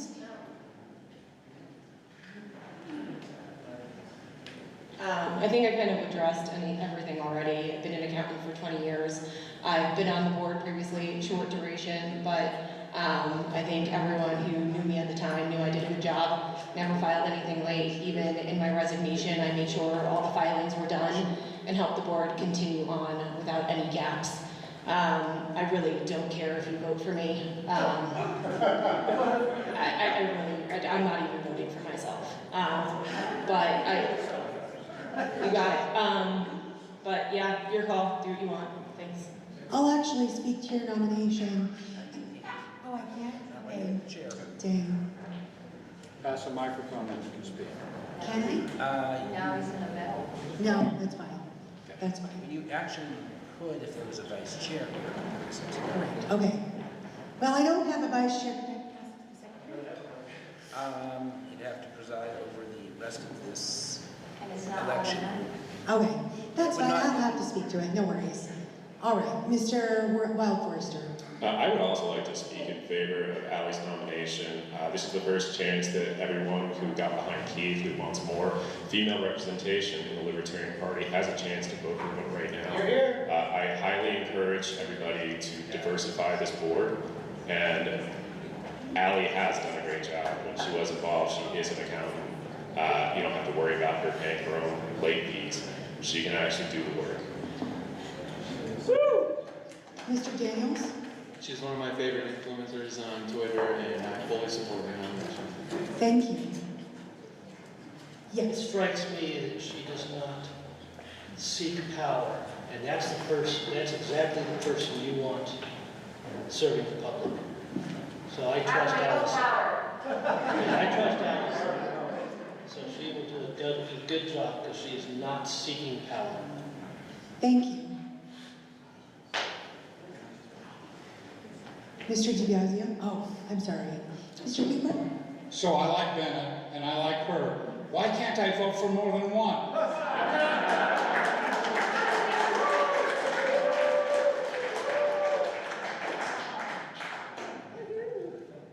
Mr. DiBiasio and then Thank Mr. you. Ryan? I want to speak on behalf of Allison Spink. She's a great person. As much as she says she hates the government, she still keeps you compliant. Mr. Ryan? I'd like to speak on behalf of Allison Spink as well.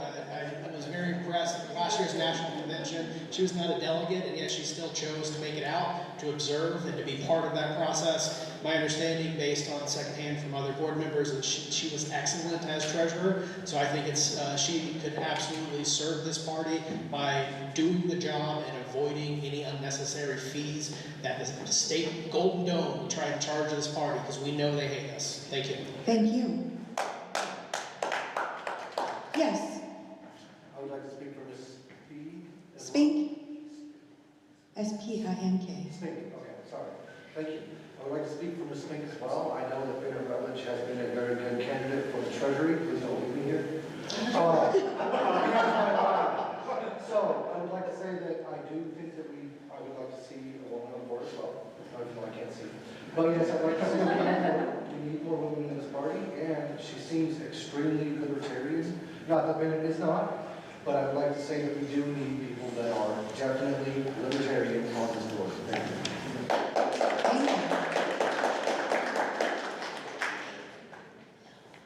All right, anyone want to speak for NODA? I love Noda. Mr. All right. With that, we'll close the nomination speeches. I believe we covered it. So we're going to go in the same order for voting. Rutledge, Spink, NODA. If you're voting for Mr. Bennett Rutledge, please stand, show me your wristband, and we'll get you counted.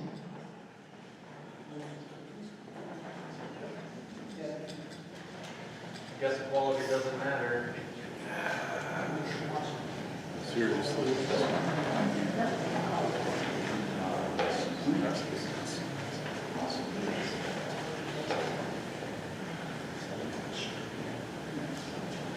What do we get back? What?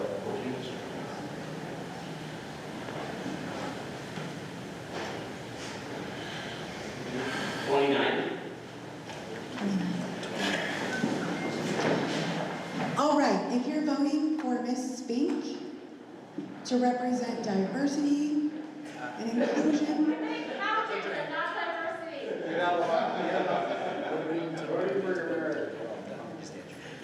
okay. Actually, you can stand up. Just don't say anything. Okay.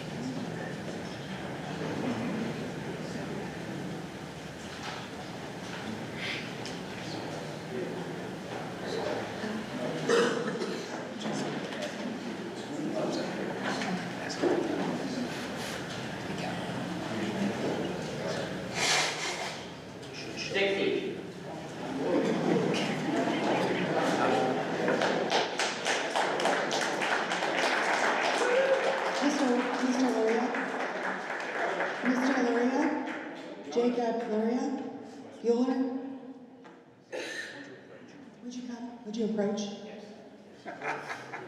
you count? Yes. Okay. Did we vote for NODA? We're not yet. NODA?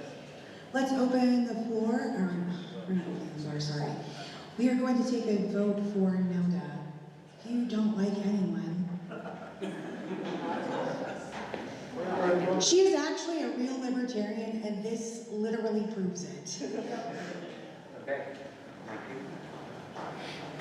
You know, I did wonder earlier, does any elected official vote against themselves, and now I have the answer. Yes. Yeah, I voted against you last week. 60. Mr. Rutledge has 29. The state was elected. The majority was 46.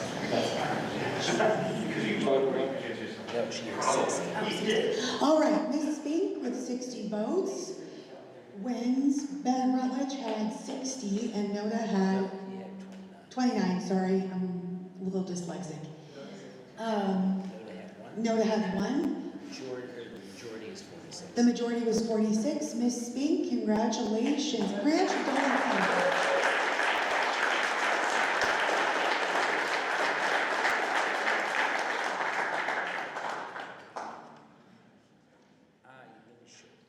Madam Chair? Yes, Ms. Harlows. Since we do have time, can we move on to the next office? Let's see. Yeah, let's do it. We can.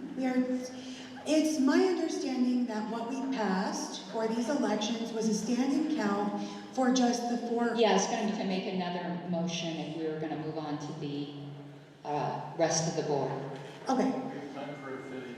Do you want to move that? I want to do that right now. Yes. Okay, I move to suspend the rules to again have a standing, the same thing. Also, that the rest of them can be elected by plurality, since our officers are distinct from our directors in the bylaws, and it's only officers in Robert's rules that have to be elected by a majority. I think someone's going to get a majority anyway. This is to save time to not have multiple rounds. Second. I don't believe that that is in order because that is not a convention standard. It would require a 2/3 vote. So I guess it would, yeah, for both, and I think that those two should probably be synced. Okay, first, put the motion indicate that you're entertaining the first. Okay, Madam Chair, I'll split that into two, and, because I'm looking to save time. Yes, I appreciate that. Yes, because I could always make the other one later, and I think someone's going to get a majority. So I move to suspend the rules to do a standard counted vote, just like we did with the officers for the ones that are coming up next. Okay, there's a motion. Is there a second? Second. All right, so we're going to move to do the rest of the elections following the procedure we just have been doing. So I'm going to do a voice vote. So if you support suspending the rules to doing the elections the current way that we've just done them, say aye. Aye. And now those opposed. The ayes have it, the motion is adopted. And I do think we have time for affiliates before lunch. So let's knock it out. I open the floor. I guess I gotta open the floor. I open the floor. Oh, Mr. DiBiaseo. Madam Chair, I move to amend the list, the delegate list. For additions to delegates that have been credentialed. Yes. Will you please read the names? It's Travis Nix. Here, here. Just one? Just one. Oh, okay, I was expecting more, sorry. All right, so we have a motion. Is there any objection? Hearing none, we did it. Yeah. Good enough for government work is the phrase I don't know. Thanks, guys. I'm waiting to make a nomination. Okay. I open the floor for nomination for affiliates director. I nominate Janet Turner.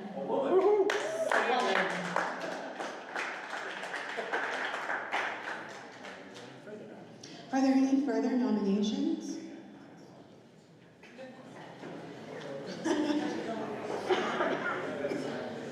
I nominate. Sorry. Bronchitis. I always have bronchitis at convention. Where would we be without that? All right, so we have a nomination for NODA. Are there any further nominations? All right, I'm closing the floor for nominations for affiliates director. Now I'm opening for nomination speeches. Sorry, I'm very hungry. I'm losing my train of thought here. Ms. Turner, you have 5 minutes for yourself or any supporters you'd like to split between that time to speak to your nomination.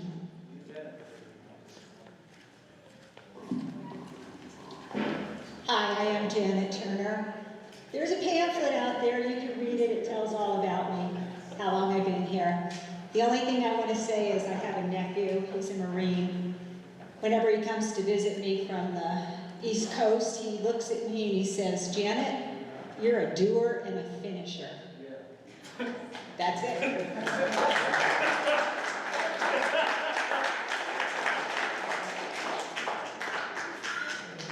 Mr. Huber? I'd like to speak in favor of Ms. Turner. So I've known her for a number of years.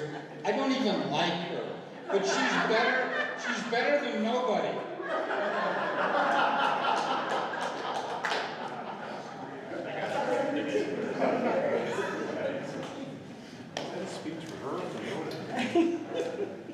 She's better than nobody. I'm a veteran Marine myself, and I want to make a speech for NODA. Well, we're not there yet. Oh, damn it. Mr. Johnson? I would like to speak on behalf of Janet. First of all, you wanted females on the board, and well, nobody is a female, at least until you're born in the womb. So it's female against female here, but I recommend Janet.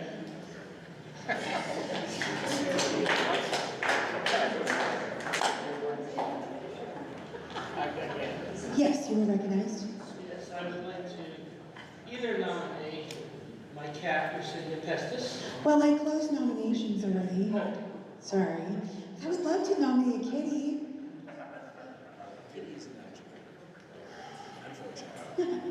Just a quick speech. As the previous affiliates director, a lot of our problem is membership, and I'll be running for membership later this afternoon. The reality is most of our libertarian activism is concentrated here. We just need to be recruiting more in other counties if we want to have county affiliates. I'll be handling that, and I'll be voting NODA. So I advise everyone else just keep with the Chainsaw Caucus and what we've been doing.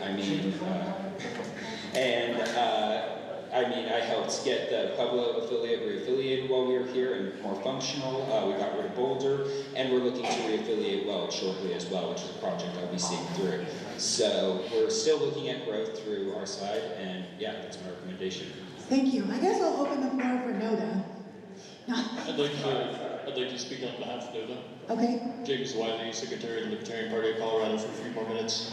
The Article 2, Section 1 of the United States Constitution says, no person, ... shall be eligible to the office of president. So I think NODA's in our Constitution, we should vote for NODA. Nice. Hi, I'm Josh Metzel. I would also like to speak to NODA. I was considering a run, but I definitely don't want to do it, especially not considering the changes in party leadership, which are not to my taste.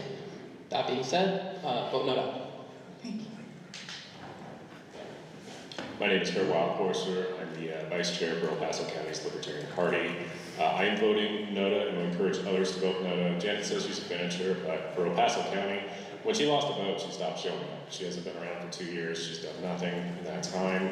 Even some of our previous membership, who was an ally of hers, would talk about how she doesn't show up and she'd rather go to cycling classes. So, I would NODA. raise a decorum point of order at this moment. Okay.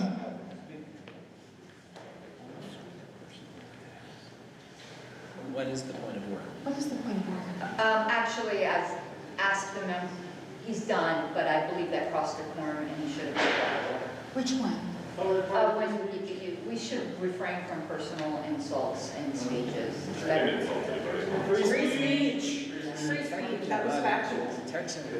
She stopped showing up. She said it's over, it's over. Okay, I'm like, I'm just lost. No, he said it's over now. Okay.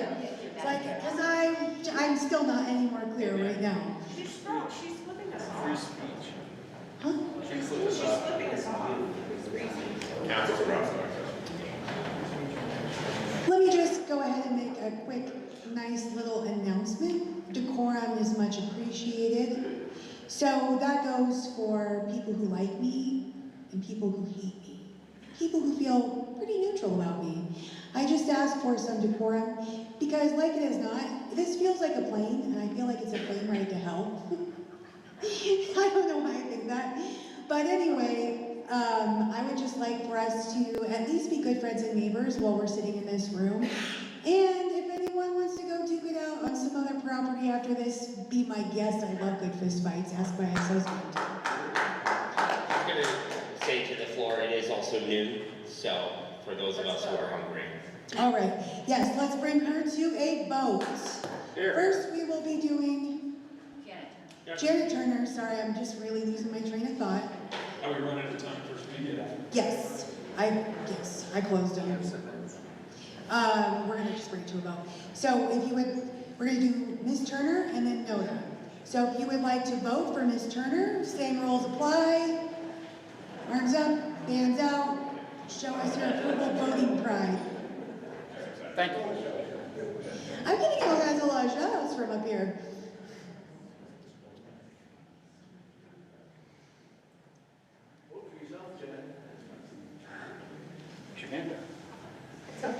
Get up there high.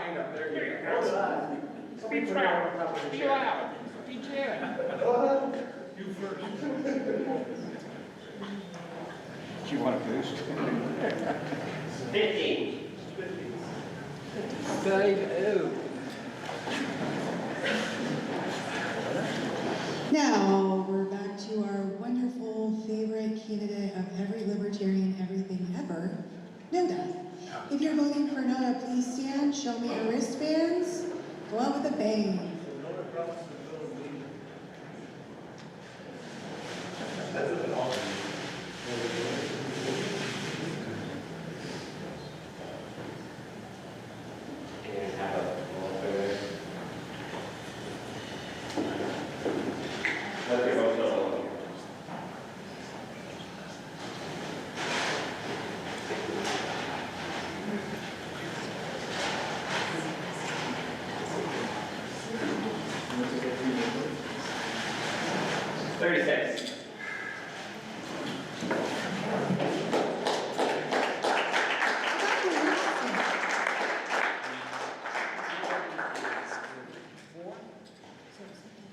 All right, so Ms. Turner is elected with 50 votes.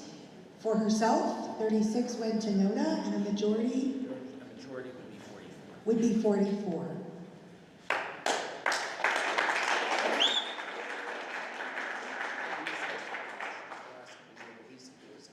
So we do have a scheduled recess for lunch. I don't know about you guys, but I really need some food to keep my train of thought going. Oh, okay, so I just answered it. So with that, Mr. Montoni. Are there any seats left for the lunch, and who is the speaker? It is, I'm sure there's 11 seats left. The speakers will be the esteemed and great patron saint of the Libertarian Party of Colorado, Hector Bruce, and Angela McArdle, and our President Chair, and a good one. I'm sure that's not appetizing to you. Anyhow, with that, we all can go, oh, well, do I need to announce what time we need to be back? 1:30, guys? I didn't want to let you go without telling you that. We're going to be recessed until 1:30.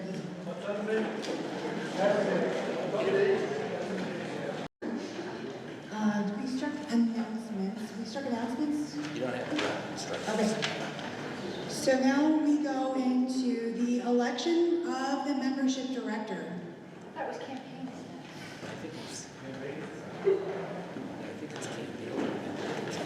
Oh, I'm sorry. I was looking not at the right place. Get the current one. We need to get the agenda back up, please. Let's get the agenda back up, then we'll go on to campaigns. How about that?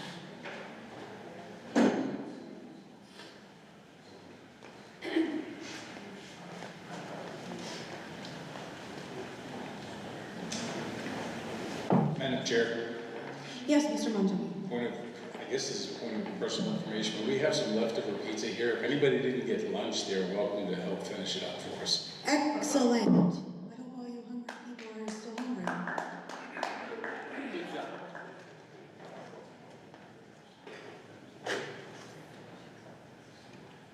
It's all about the food. It is. That's why I come to the events.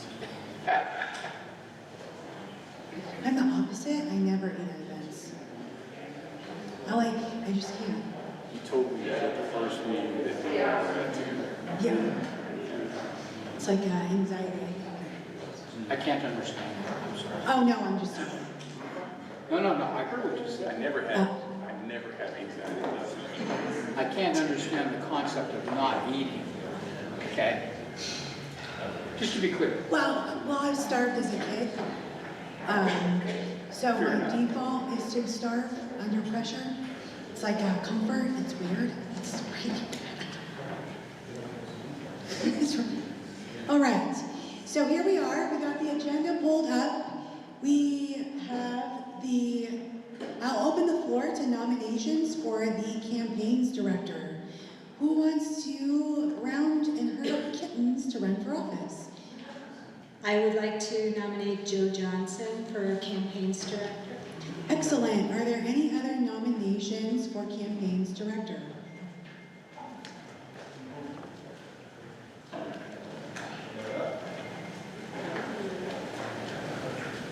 I guess I'll say Noda, since nobody else is. Thank you. We can't forget her. She's always around. Or not, I guess, as the case may be. All right. Are there any further nominations for campaigns director? Hearing none, we'll close the nomination. Oh, let me just check about quorum. We should do that. You think? Yeah, you have to make that determination. If announced, there's a quorum present. You recommend? Actually, I think we can assume there's a quorum present unless somebody asks. You don't have to announce it, but check to sure. Just good. Okay. All right. Now we will move on to nomination speeches for the campaigns director. We will put Mr. Johnson first and then Nona last. Hey, good afternoon. My name is Joe Johnson. I know most of you know me. Those of you who don't know me, you're probably just friends we haven't met yet. I joined the party in 1999. I was involved in many candidate campaigns over those years. You never forget your first one. That would be the Elect Glazer campaign in 2000, House District 24. I ultimately became the campaigns director for that campaign, and that was so successful that we managed to earn a 2-page spread in the Denver Post for that candidate on their election edition of that paper. Quite proud of that one. In 2000, 2002, again in 2012, I led the initiative for the full slate where we ran candidates up and down the ballot. It was hugely successful. The following year, after each time we did that, we had a hockey stick increase in membership to the party. In 2004, I was elected to the position of trustee in the town of Frederick. That means that I'm the unicorn, otherwise known as an elected Libertarian. I served in that role for 4 years. While I was there, I managed to beat several mill levy overrides, pillow tax, etc., etc. I consider that a success. I not only won that race, but I won that by the largest margin of any candidate in that election year. Basically blew the numbers away. I don't say any of these things to brag or anything like that, other than to say I have some experience in campaigns. I was walking, being an elected candidate at the municipal level, you might say I was walking the decentralized libertarianism long before it became a catchphrase or a meme. I believe in getting people elected at the municipal level. I serve. But enough about me. I have a plan for this role. I passed out my campaign materials. I've got a stack of them if you would like to see them. So I won't bother going into that here today, but I would like to talk about my vision for this position. Those of you who know me, have heard me say many times before, all successful operations and organizations, directors direct. The days of the activist director must come to an end. Directors should be leading a department of volunteers, etc. And so to that end, I intend to spend the next year or more, if necessary, reaching out and getting volunteers into this organization so that we can grow to where we belong. So from that perspective, I intend to work with the communications director and the outreach director and the membership director to touch each and every libertarian in the state and try to get them into the fold. Further, I will work with the affiliates director to make sure that we have a campaigns director at the county level. At the end of the day, every election is at the local level. And so we need to be doing this across the state. So that's my plan. I thank you for taking the time to listen to me. Before I sit down, I'd like to ask 3 favors. First one, obviously, please vote for me. The second one being, please look into your hearts and stop and think about what is your passion. What is it that gives you the fire? And whatever that happens to be, look to the board and see what departments that aligns with, and then go volunteer to work there. And my last request, regardless of what caucus you come from, or anti-caucus, or cabal, or what have you, please, and the vitriol you may have walked in the door with, please toss that in the trash can and look into your heart. And as you vote today, vote for who the candidates and or the amendments, etc., that are going to help grow this party, bring this party together, end the division. Let's work together. Let's make the Libertarian Party of Colorado relevant in this state. The voters deserve better. The members deserve better. You deserve better. I'm going to work to try to bring us all together and build this party to the size that it deserves today. So, thank you. Where are we at in time? 27 seconds? Can we split you guys between 27 seconds? Yes, I got Okay. 5 seconds. Good. It's not very often I have an opportunity to say anything nice about Joe. But this is one of those times. Vote for Joe. Joe, you need help. You call me.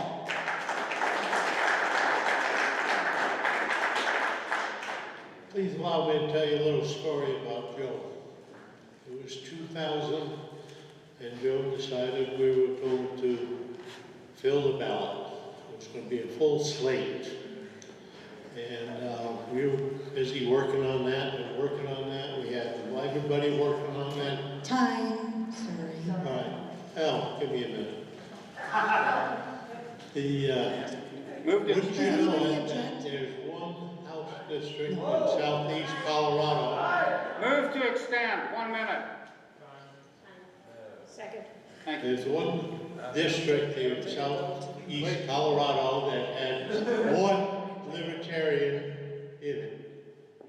And Joe got him to push on the ballot. That poor guy had to put up with Joe for 2 weeks before he finally conceded and got on the ballot.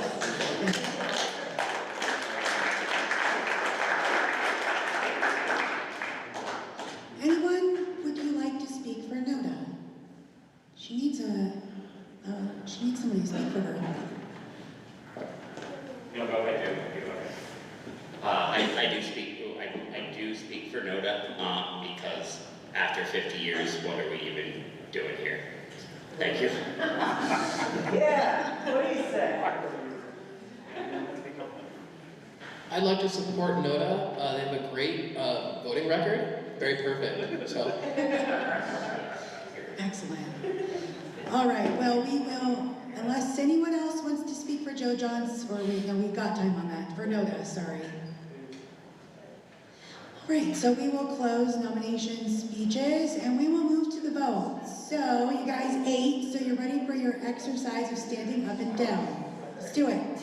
So, if you would like to cast your vote for Joe Johnson for Campaigns Director, stand, raise your hand, get your horn band up.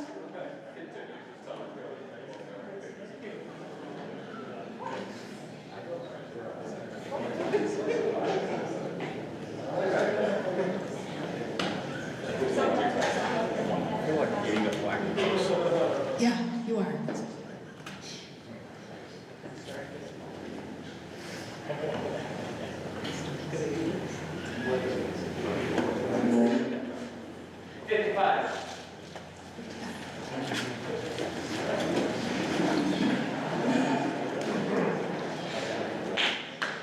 If you're ready to vote for Noda, same drill, you know it. Stand up, put your band up, do your thing.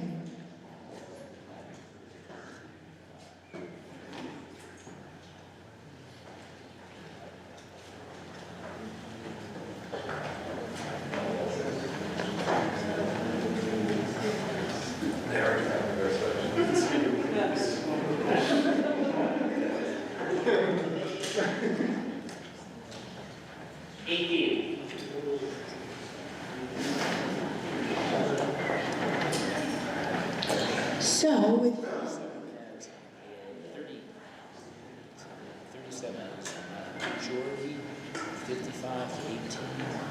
With 55 votes for Joe Johnson and 18 votes to Noda, with a 32 as the majority vote, 37. Mr. Johnson, you are the campaign's director.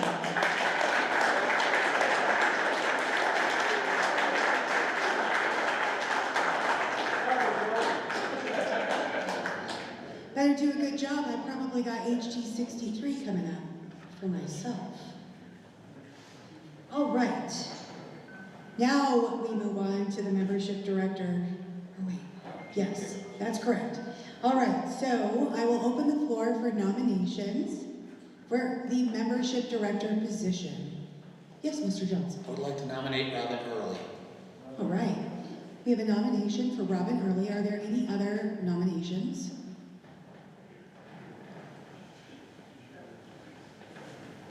Maybe?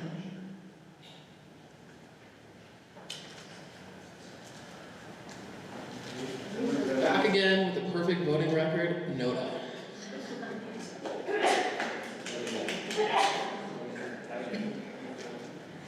And I would like to nominate Mark Nielsen. All right, excellent. Are there any other nominees? Okay, so we're going to open the nomination speeches. We're going to go with Robin Early first, Mark Nielsen second, Noda third. Hi, I'm Robin Early and I'm running for membership director of the Libertarian Party of Colorado. I bring years of experience in membership growth and engagement. I served as a marketing and membership director for Sweet Highlands International, both at the regional and the local levels, where I developed programs to recruit, educate, and retain members through outreach and communication. Professionally, I have a degree in project management and have coordinated project teams and many schedules. I've led agile teams, trained new employees, and built strong data systems, skills that I'll use to manage membership records, coordinate data with the national party, and ensure our members feel informed and connected. I've also served as Vice President and President of International Association of Administrative Professionals, giving me hands-on leadership experience, developing education programs, publishing newsletters, and motivating volunteers. As membership director, I'll focus on recruiting new members, providing training opportunities, and working closely with the board and the affiliates director to grow and strengthen the party and focus on building a stronger, more unified libertarian movement across Colorado. Thank you for your trust in me and your dedication to liberty.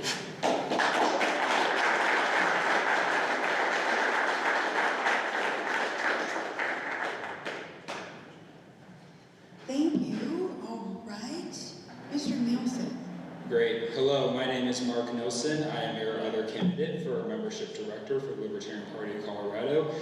I have already served on this board as the affiliates director for a bit, successfully growing a couple of new affiliates and disaffiliating some problematically disorganized and borderline non-existent ones. I've also been the state chair for Young Americans for Liberty here and state coordinator for Students for Liberty for a long time. And as a result, I have tons of experience in the youth movement and actually keeping young blood in this party and keeping it alive going forward. I've campaigned on campuses, doing more tabling than probably most of the other activists in the country. I've been through the Leadership Training Summit from Young Americans for Liberty, the Leadership Institute Youth Leadership School, the Foundation for Applied Conservative Leadership, and have extensive connections just across the Liberty movement through my years going to various events and working with some of the highest leaders in our movement. Please vote for me for membership director. I have a great record. I was in fact the top recruiting state chair with Young Americans for Liberty, and I have a great record of recruiting people, bringing them in, and making the change we want to see.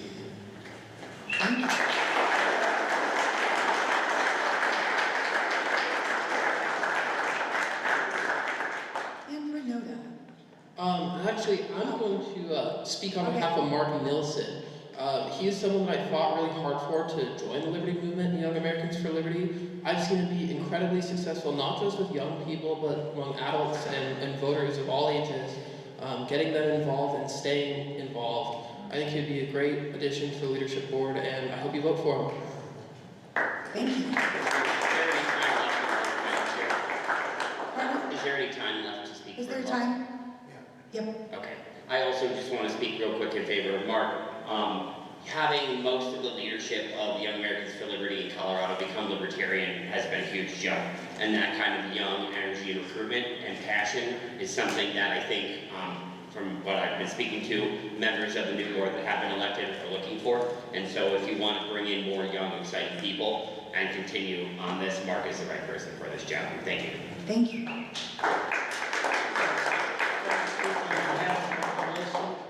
He engages people, he's welcoming, and of all ages, he can talk to anybody.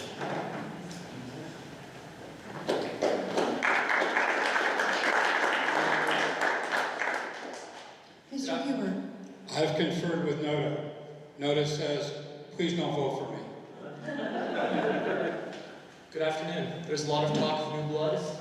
Speaking for Mark Nielsen, I am the new blood. I am here because of him. Thank you. Thank you.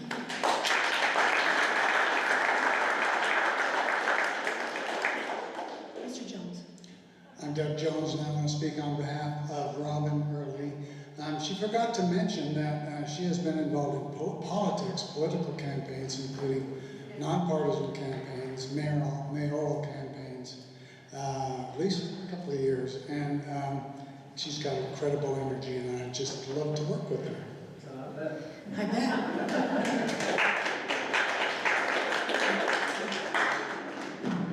I feel like I'm violating my principles here, but I'm going to speak on behalf of Mark.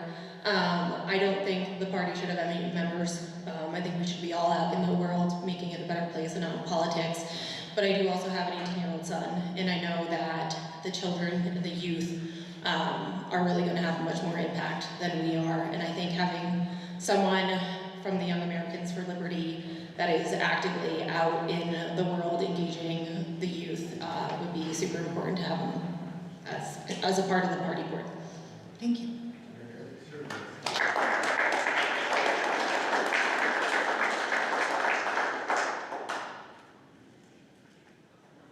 Okay, let's close nomination speeches and bring it to a vote.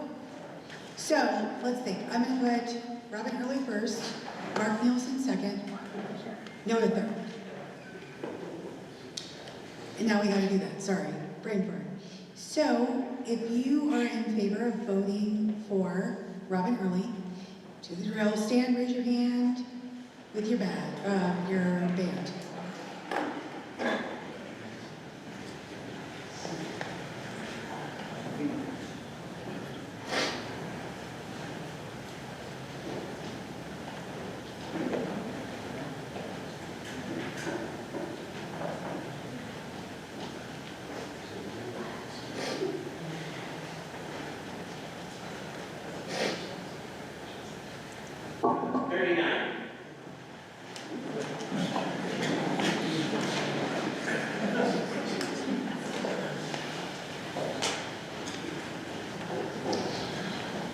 Okay, now, if you're voting for Mark Nelson, stand, show us your badge.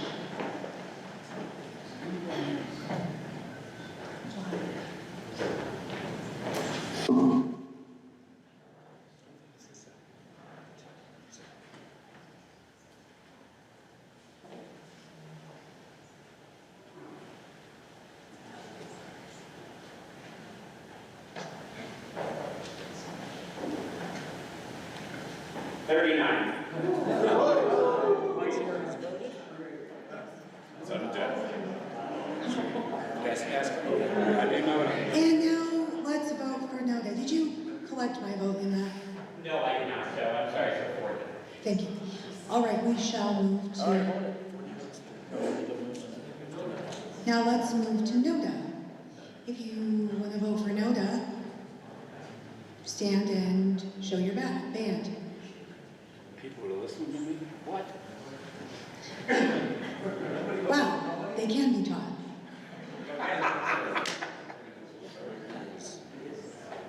Which is a majority, 39 to 39.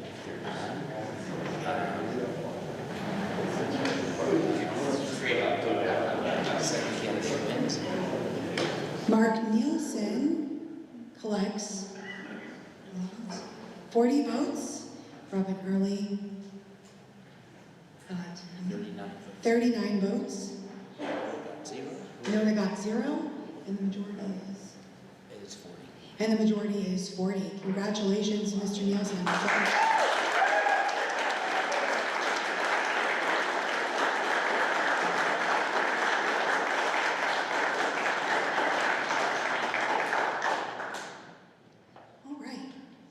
can be bipartisan. I always knew we had it in us. Well, but by faction. Excuse me, correct, by faction. All right, let's move on to the communications director. I'll open the floor for nominations for communications director. I'd like to nominate Blake Huber. Do you accept? I accept. Okay, I guess I've not been asking. Do we have any other nominations for communications director? I'd like to nominate Sean Vadney. Okay.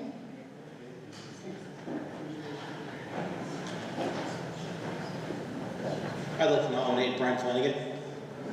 Okay. Wow, we're spicing it up, guys. And no Noda? Okay. All right, so we close the floors for nominations. We'll move to nomination speeches. We will let Brian Flanagan's nomination first, Sean Vadney second, I'll go kind of go out of order, and then Blake Huber third. So, like Brian Flanagan.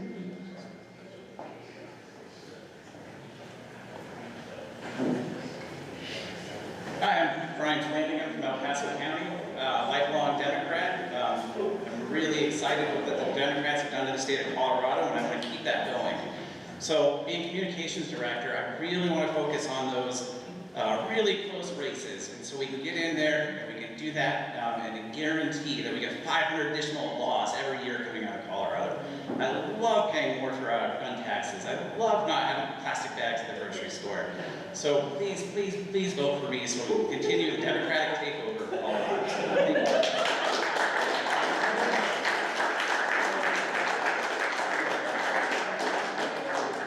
Mr. Campbell? I just want to pop up here and just say something unironic in favor of Brian. Brian is an absolute sweet baby angel of a human being who I just adore so much, who absolutely works really hard. He's our treasurer at the county level.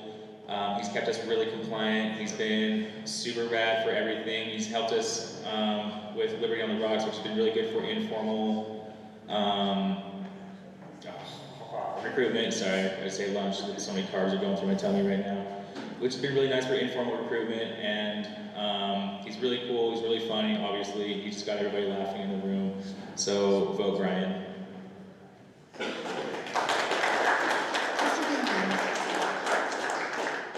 As a former Democrat, Brian speaks fluent NPC. That's going to go a long way over the next 6 months. Thank you. Mr. Wild Forrester? Also from El Paso County. I know Brian just kind of joked his way through that, but he really is good at communicating, guys. He's increased our presence in all of our X, whatever you want to call it, accounts. He has got people in the door to our events and our meetings just from his communication style. So he's been growing our party locally with his voice, and you would be lucky to have him. Thank you. Mr. Vance? First off, I want to say thank you to Jordan Marinovich for everything he's done in the last few years. He's really done a lot to really grow specifically our Twitter account. And I think that Brian can really help us take it to the next level after Mr. Marinovich has left the state and made a new life in the place he's living today. So I'm really excited to see what Brian's going to do for us as a comms director. I love what he's done with Liberty on the Rocks in El Paso County, and I really think that this is the right choice for us. Thank you. Mr. Nelson? Yeah, I just wanted to speak on behalf of, or in favor of Brian, because he's absolutely awesome. I will say that even at the highest levels of like Young Americans for Liberty, the chief operating officer there was well aware of Colorado Liberty on the Rocks because of some of the social media presence we've seen from Brian. He's gotten massive numbers in the El Paso County doors, unlike any affiliate we have, and probably unlike most in the country, largely due to his online recruiting. We have to recognize that so many libertarians are just chronically online these days. That probably includes most of us in this room. And therefore, controlling the social media piece is really key, and Brian has repeatedly demonstrated his innate ability to do that, and absolutely, please vote for him. Thank you. Mr. DiBiaseo. Well, obviously I'm here to speak on Brian's behalf. Brian is amazing. Anybody who's been at Liberty on the Rocks in Colorado Springs knows that he's very diligent about putting people in the same room together, and he doesn't beat people down on either side. He lets everybody speak freely, and he's just a great human being, so I fully back him up. Thank you. Speaking in favor of Brian as well, he's been super friendly, always very kind, very welcoming, and awesome presence on social media. Thank you. All right, now let's move to nomination speeches for Mr. Badney. Hi there, my name is Sean Badney. I am the current vice chair of the Libertarian Party of Douglas County, and I have been involved with the Libertarian Party since 2019 very heavily. I was also the chair of the Libertarian Party of Douglas County as well as the outreach director. I've been involved with the state party quite a bit. I authored the proposal to establish our judicial committee along with Karen Ann Harlos and Mike Seebeck. And I've worked on many different libertarian campaigns as well, so I have a lot of experience in this party, and I'm a libertarian through and through. I definitely strive to implement libertarian principles throughout my life. So why am I running for communications director? Well, what's been happening has not been working. Our messaging has not been getting across. I've talked to a lot of people who are disgusted by our messaging, and our messaging is repelling people from our party. So I work as an entertainer and in events, and part of my duty is to promote these events on social media. So I have a lot of experience in my professional life doing this, and I believe I can offer this to the Libertarian Party. I will represent the Libertarian Party in a very professional manner that attracts people instead of repelling them. And I'll work to clean up our social media pages and make us an attractive party again. And yeah, thank you very much. That's all I have.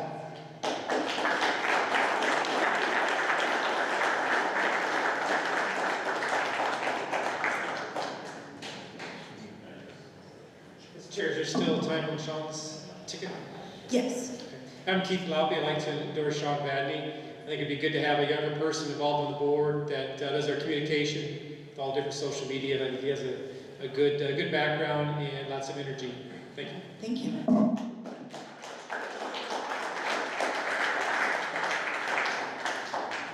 would like to support Sean Bandy. I got to know him today. What a great communicator. He's involved in the arts. I have a lot in common with him. And my own discussions with him, I can't think of a better communicator. Thanks.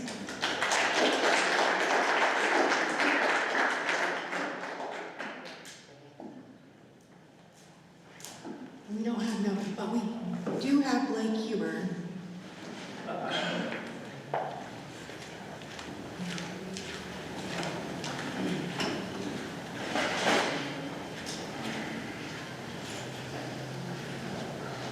My name is Blake Huber. I put my name in the nomination, had someone put my name in the nomination, because I thought no one was going to run. And then I find out that my good friend Sean is going to run. So now I'm not sure what to do. Do I withdraw? Do I tell you? I tell you what, I'm going to vote for Sean. If you want to vote for Sean, come up here, use some of my time to tell good things about Sean. That's out of order? Pardon me? Out of order? You can't transfer your time, but I can't transfer my time? Well, people can say what they want to say. Yeah. Please say it. Mr. Wiley? James Wiley, Secretary of the Libertarian Party of Colorado. I'd like to speak on behalf of Blake Huber. He was one of the best presidential candidates to ever come out of Colorado, and I really enjoyed his campaign. Really supported that a lot, and I think he would be an excellent communications director as well. Thank you. Mr. Wild Forrester? I just really like your voice when you come up here and you say things, so I would like you to do that more. It's like you're shouting things from the top of the mountain, and it's great. Thank you. Vote for Sean. Okay. Well, let's take her to a vote then. So, if you would like, we'll do it in the order of nomination speeches, which I think I'm going to go back. I was going to kind of alternate, but I'm having trouble keeping up with that, so no. So, if you would like to vote for Brian Flanagan, stand up, raise your band, get counted.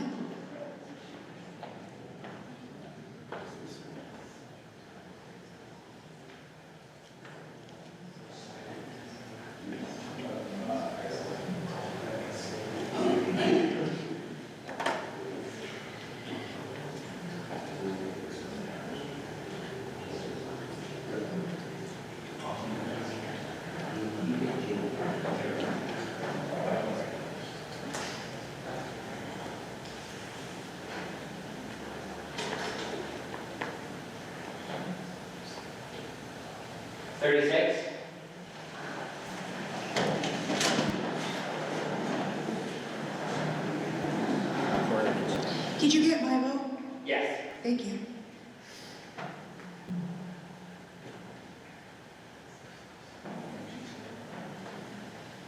Now, let us move to Mr. Gatney. Sorry, he tripped me up on the pronunciation of your name. We shall go to voting for Mr. Sean Gatney. Stand raised, yep.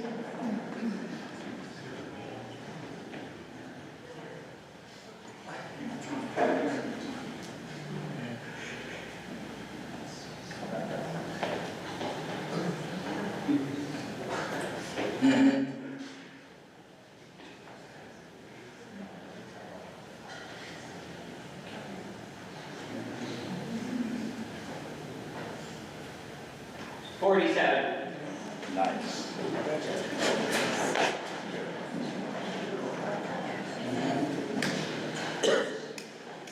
Now, if you would like to vote for Blake Huber with a wonderful voice.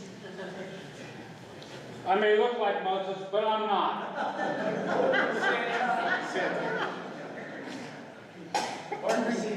Any votes for Blake Huber?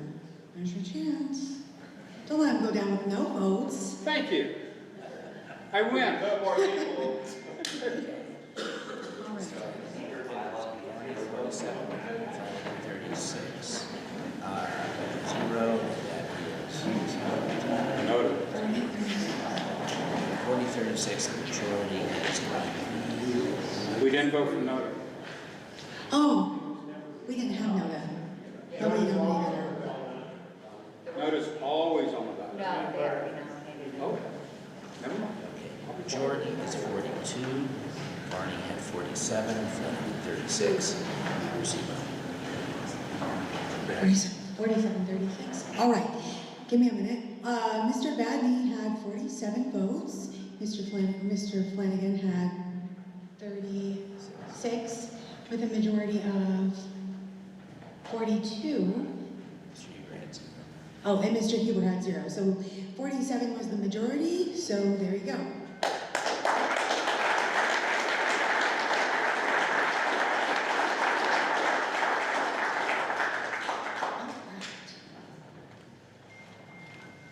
Fundraising, no, yes. I will open the floor for nominations for fundraising director. Any nominations for fundraising director? The most underappreciated job. I nominate Betty Rose Ryan. Excellent. Do you accept? Yes. Okay.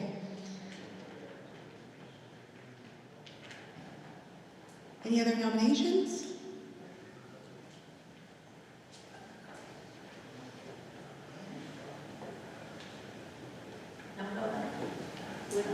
Yeah, I'm gonna nominate Noda. I know they can't raise funds, but we'll try.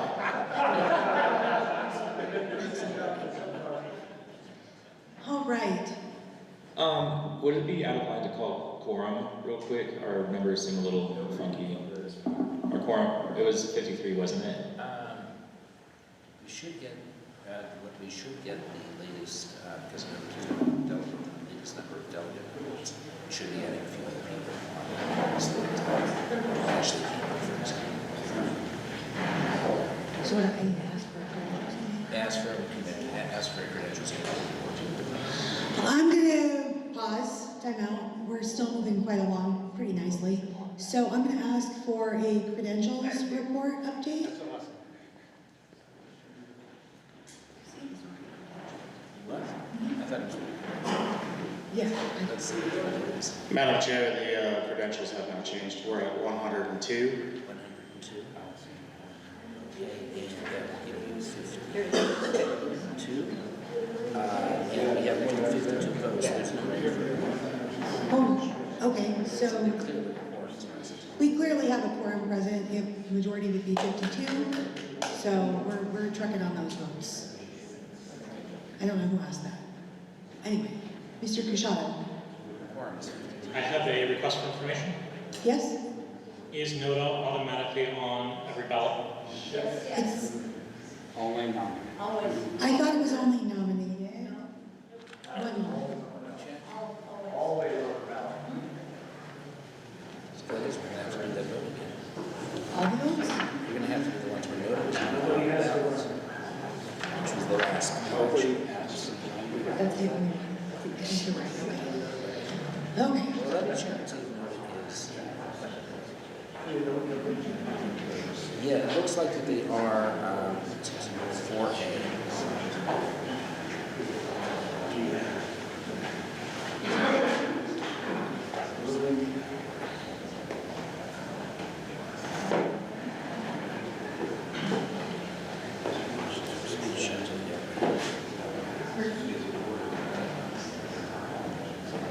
NODA is always a choice, so you have to take that vote again. Well, guys, bad news. Anyway. Convention standing rules or on the bylaws? That is in the convention standing rules. They won by more than a majority, which it could have been suspended for. So when that happens, it's not something we take. How many were total votes? It would have made. Would anybody been available to vote for NODA? No, but people could have changed their mind and said, we don't like either of these guys. So. But they already voted. And it might have been, it might have could have been, taken to suspend the rules. and it also might have been sufficient to take this away from a majority, which you would have had to, which you would have had done. That could be suspended, of course, but But still it take won it. by the amount needed to suspend. I think just take the vote on that again. We'll just take, we can make it quick, snappy, happy. We already know our votes. So let's go back to, so we're going to put NODA on every ballot, just to double check. So we're just going to retake the comms director vote again. Mr. Lamb? Madam Chair, could I just ask that anybody that's speaking with you all can come up to a microphone? It's difficult to hear, even though I'm sitting right here. Yes. Let's just be good neighbors while we're on this flight. Make sure if we've got something to say, we get to a mic. Thank you. No worries. So if you would like to, we're just going to do it again, but including NODA, we're going to ask for, if you vote for Mr. Flanagan, stand, raise your band. We're going to stand and count. Yes, Flanagan.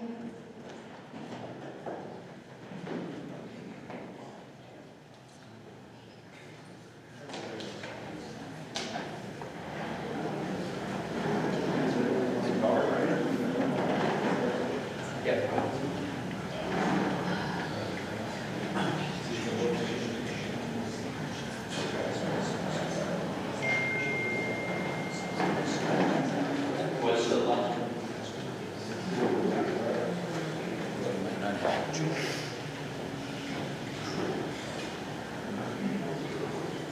Okay, 34 this time. Okay. And we will go to Mr. Badney.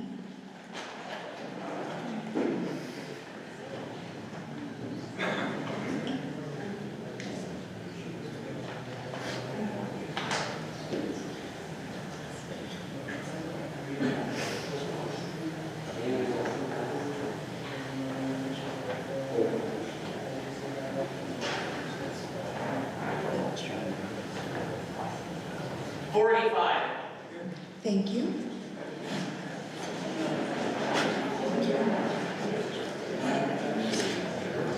Now we'll move on to Mr. Huber. 0. And NODA. 0. So 45 is 71 votes. Let's see, that would mean the total majority was 40. Mr. Badney ran with Mr. Vadney with 45 votes. With Mr. Flanagan with 34 votes. And the majority would be 40? And the majority would be 40. So, no surprise.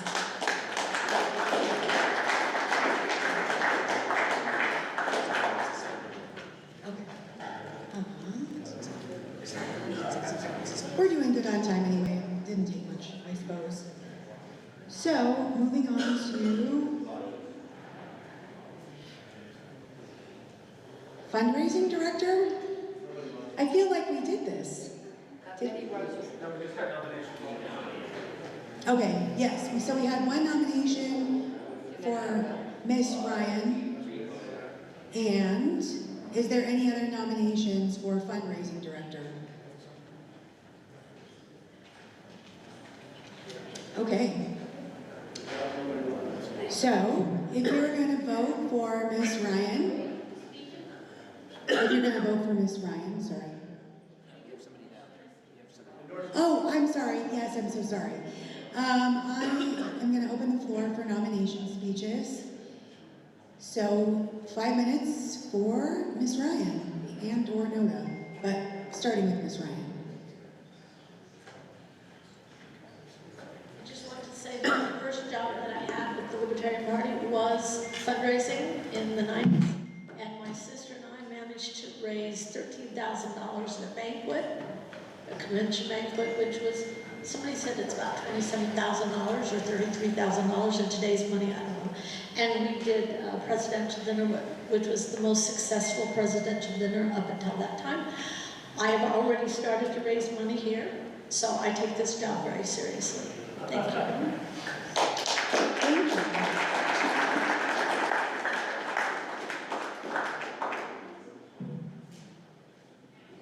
Hi, my name is Michelle Pope. I know most of you in this room, and most of you know that Betty and I usually come as a team. We've done several national conventions, we've done state conventions, and we've never lost money.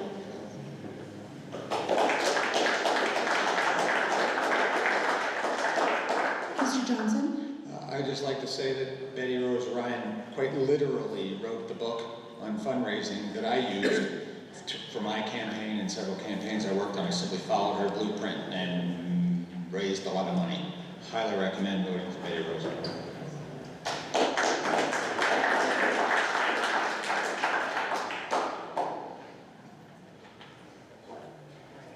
Okay.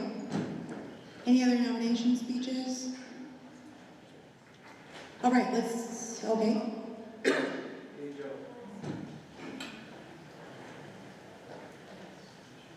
I'm nobody. Don't vote for me. Thank you. All right, so if you would like to vote for Miss Ryan, stand, show your band, get counted.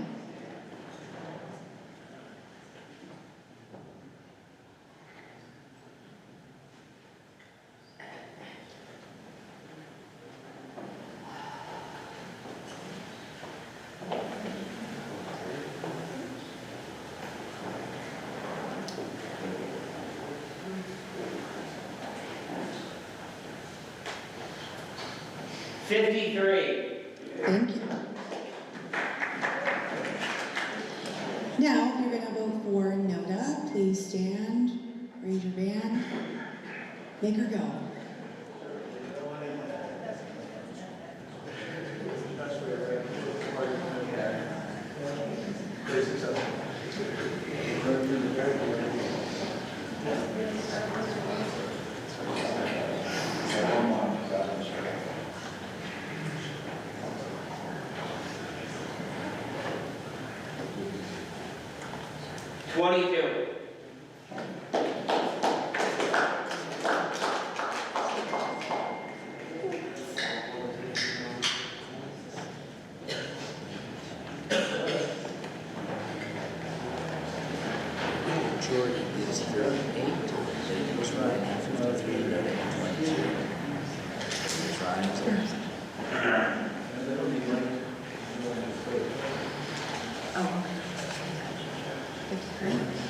Miss Ryan had 53.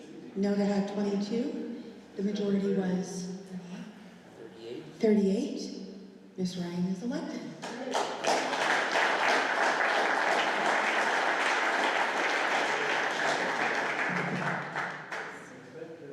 Madam Chair, Yes, Mr. Montano. can we entertain a motion to adjourn, sign, die? There is nothing pending, but there are other items of business, including the delegates and the judicial committee.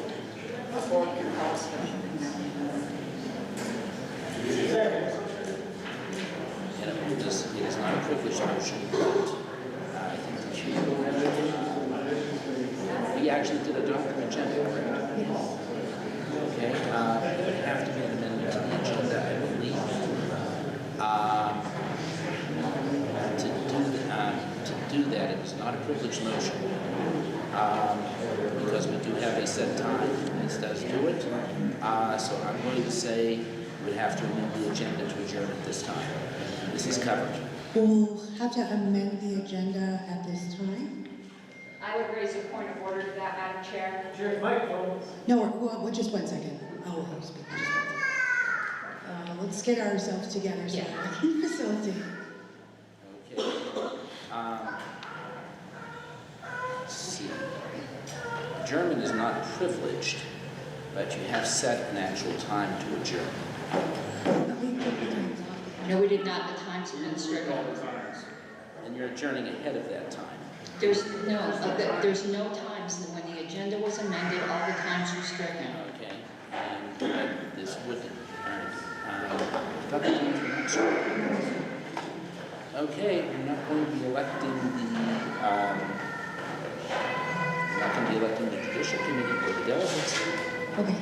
I will just advise that should we do that, then there'll have to be something done, like a special convention, to elect or deal with, any case, the delegates for National Convention and the Judicial Committee. So, Do I still need my point of order, or are we agreeing that it's in order with a majority vote at this time? I think it would be in order after telling, because I thought the times were set. yes, so because we struck the times, then yes, your point of order is in order. Okay, yeah, I'm not making it. In that case, I move to adjourn, sign, die. We've been at this now for, 6 hours or something? And I'm starting to feel, there's a young guy back there making a lot of noise, and I'm starting to feel about the same way. So I move to adjourn, sign, die. Point of inquiry? Yes, Mr. Vance. If we were to adjourn, sign and die, there would be an issue with the Judicial Committee and the remaining appointees, particularly the convention delegates for National Committee. Before we adjourn, would we be able to make a motion to have those officially addressed at the 2026 Colorado Convention? I don't think we have the time frame window that we're worried about. I believe that would be added to the agenda for that convention when it's planned. Provided it's properly noticed. Ask me about that.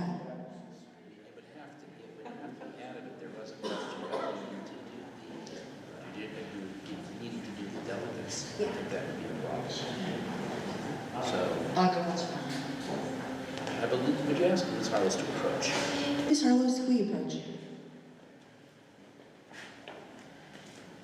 Personally, I'm for the idea. You had mentioned the delegates. Yes. We have to do something with the delegates. Well, in theory, you don't have to do anything. In theory, no right to send it out. It's not obviously we're not going to do that, but there's no have to. The board can call a special convention to elect members. I object. Can we please have any speakers at the mic so we can all... No, this is procedural, like we're trying to figure out the procedure. Thank you. Concerned about there is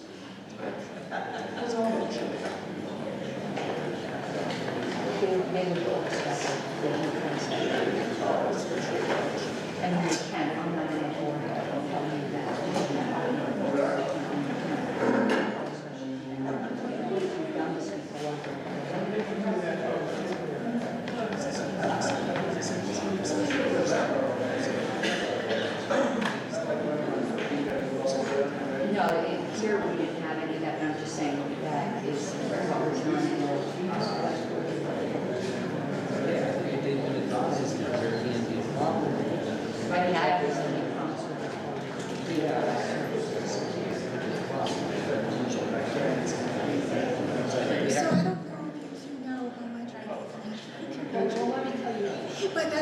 personally. But I'm you're- running my capacity as chair.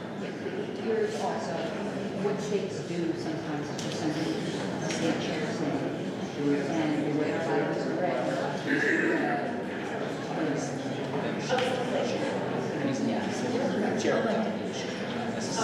no, the board put in his name. This is traditional with the national parties, particularly when and it's perfectly allowed. There are states that have a convention because the deadline's a month before they're only have to submit one delegate that lives in that state. And it doesn't even have to be anyone that is going to come.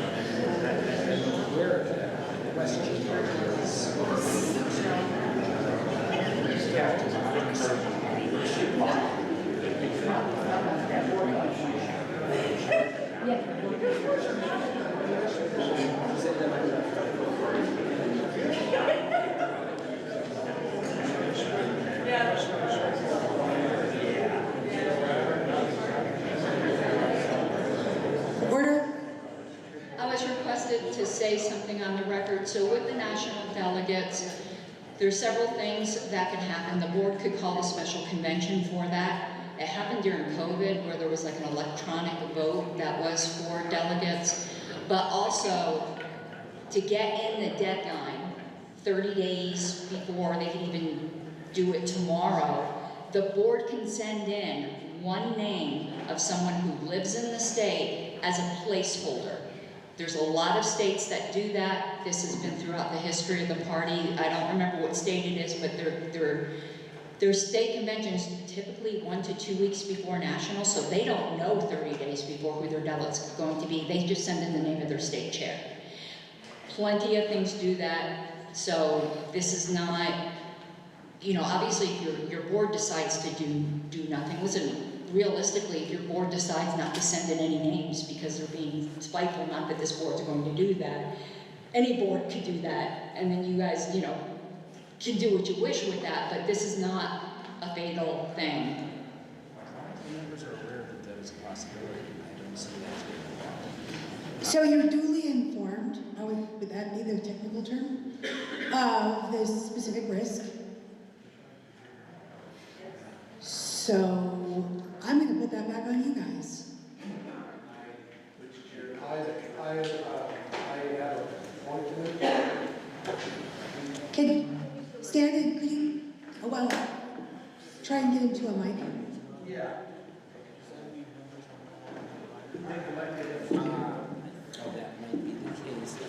If we need a temporary delegate, I will be willing to put my name up there. I cannot guarantee that I will be able to make it to a convention for national, but I will at least be the placeholder if you guys like it.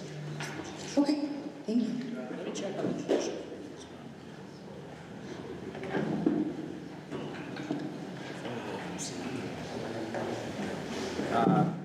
They would also have to do a special convention or something at a future convention to fill the judicial committee. There would be no existing judicial committee at the time. We need to be informed. 1 second. I'm just going to inform you also that should we do what Mr. Montoni is proposing, the judicial committee, there, I guess, basically won't be one. The way to rectify that, it would have to be appointed at the next convention or a special convention be called. I'm just giving you information. Mr. Huber? Are we on national convention delegates? Well, should we just close the convention, sign up? Just real quick, I will be there. Come hell or high water, I will be there. If you need to use my name, use my name. So, yes, Mr. Dodson? I just wanted to point out that without a judicial committee, members will no longer have any right to petition for a difference of opinion, no right of appeal.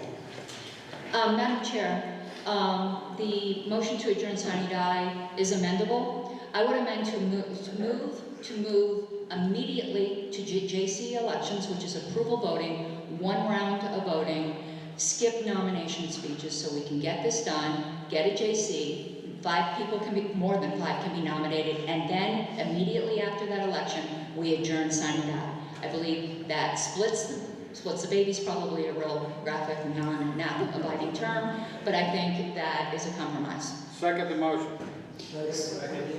So we have the motion, one moment. We have the motion to amend the agenda to go right into judicial committee appointments so that members have rights protected. I guess that's not in the motion, but then, could you write out the motion? I don't know. Okay, I think we're tracking fine. So, I think, we have is it? It's very simple. So we'll just go to the judicial committee and then we will, it's all in yes.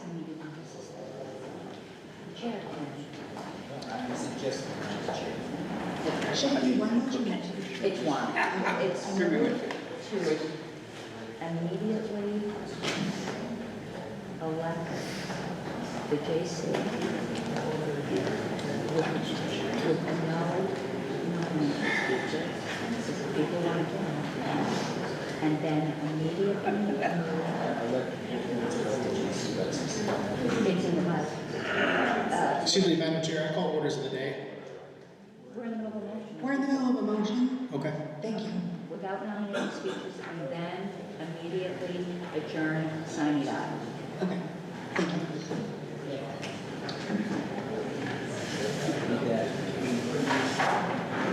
Yes. No.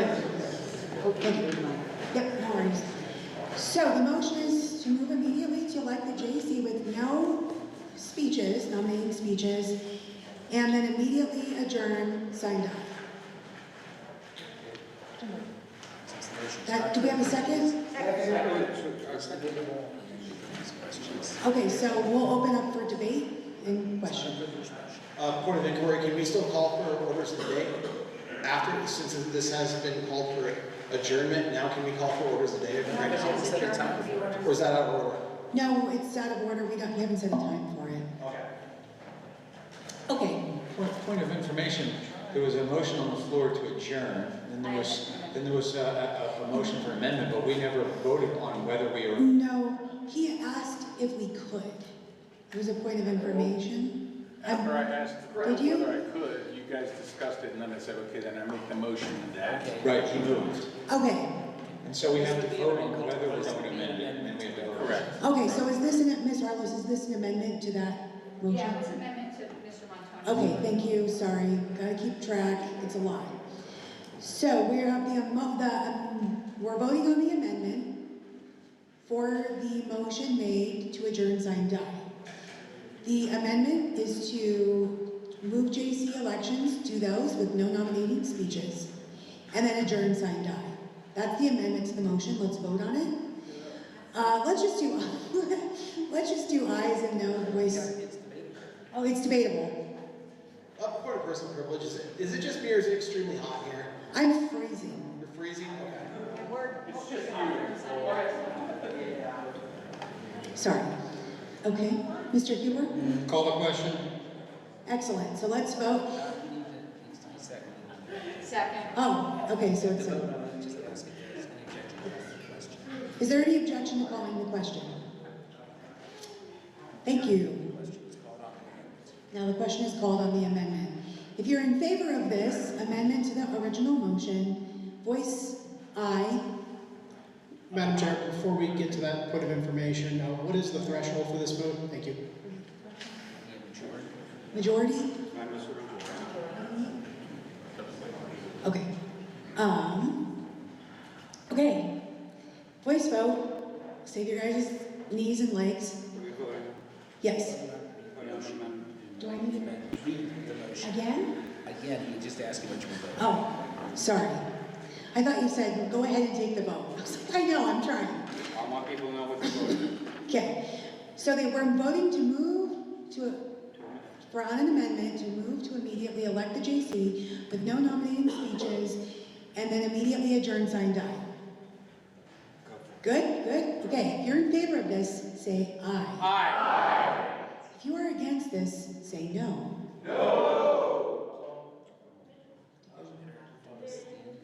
Okay, we're gonna do a standing vote. Make a judgment. That was really close.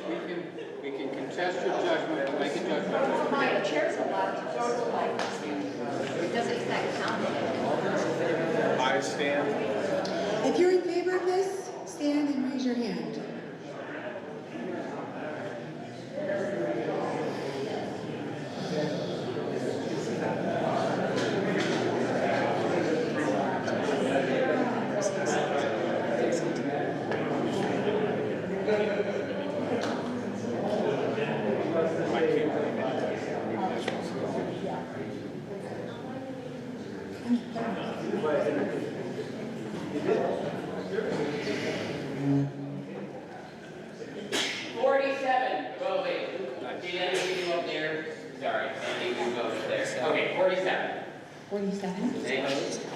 All opposed, stand, be counted with your band all the way up.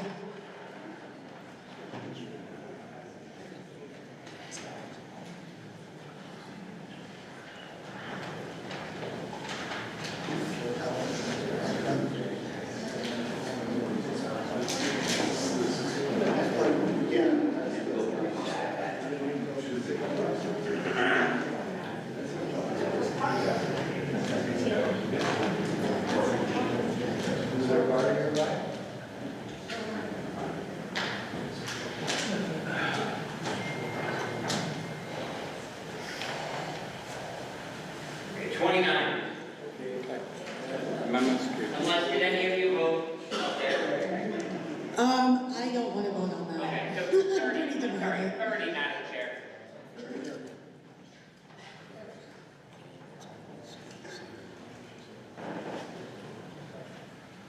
Majority is 39. Majority is 39.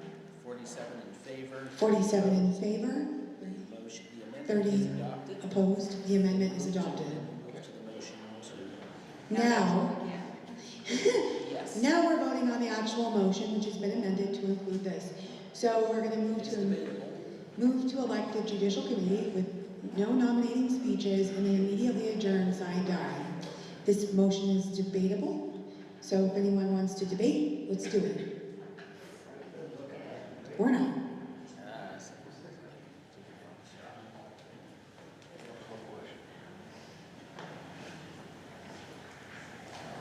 Yeah, this is more of a question, but it's a rhetorical question. How are we going to decide who we want to vote for if there's no speeches?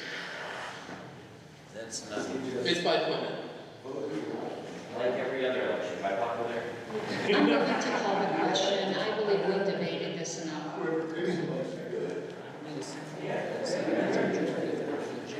Is there any objection? Madam Chair, Yes, Mr. may I Mayor. answer the question? How are we going to vote? No. It's by approval voting. Oh, it is.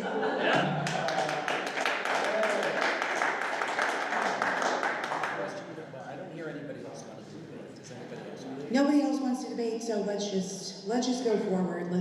Shall we proceed? Any objection? Great. So now we're moving to judicial committee appointments. Now this, No, we never voted on it. oh, okay.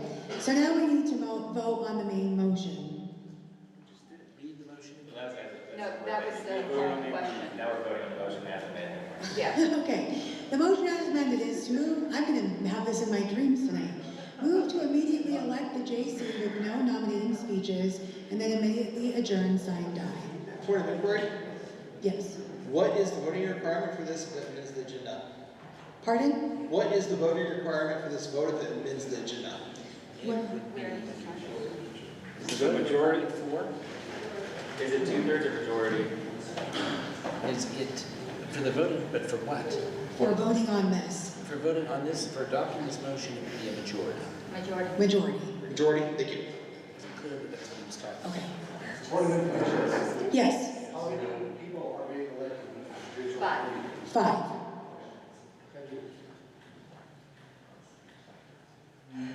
Do I do it just like I did the other? Yeah. Yeah. Just like the You just voted So are we gonna do one by one? No, you take the vote on the motion. You still have to vote on. Okay, God, okay. I just want to get through this, okay. Now, if you're in favor of this, I'm hesitant, but say aye. Aye. Aye. If you're against, no? No. I think the ayes have it. Now do we move on? You move on to ask for nominations for committee. Okay. Judicial committee. Okay, now I'm going to open the floor for nominations for the Judicial Committee. Ms. Orlos? I nominate Clayton Kashada. Are you supposed to be writing this down?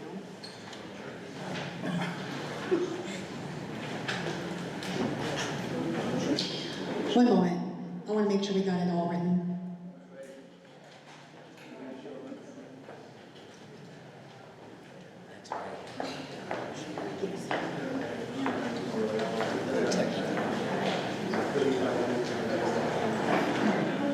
Art, did you write it? Oh, okay, I'm sorry, I can't see. All right, Mr. Jones. I nominate Karen Ann Harlows. Mr. Daniels. I nominate Aaron Lamb. Is this a good time to? Yep. To what? Object to it? No. What's the objection? To objection to what? That's what I was going to say. Oh, I don't know, Russ. Actually, come back. I don't know. What are you objecting to? I object to Karen Ann Harlows. She has a majority of this room blocked on social media. There's no way to communicate with her. That's On the judicial committee, they're gonna block me for sure. That's not a legitimate That's not a objection. legitimate. No, so just really quick, just like for information, when we have JC, there's like an email, then the members submit to that specific email, and then it's like a formal way to contact them. Mr. Vance? I'd like to nominate Alicia Gonzalez. Are you writing this? Alicia Gonzalez? Mr. Luria? I nominate Ross Mettler.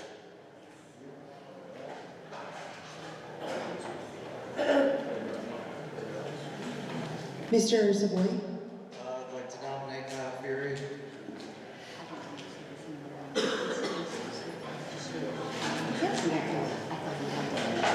I don't want to. He'd be here, he's just on vacation. Okay. Mr. Dabney? I would like to nominate Blake Huber. Ms. Pope? I haven't asked him, but Jacob Loria, I know his personality, I'd like to see him on the judicial committee. Jacob Loria? Just nominations. Mr. Holmes? I'd like to nominate Darren Hill. Darren Hill? Yes. I would like to nominate myself. Name, sir? Name, sir? Joshua Robertson.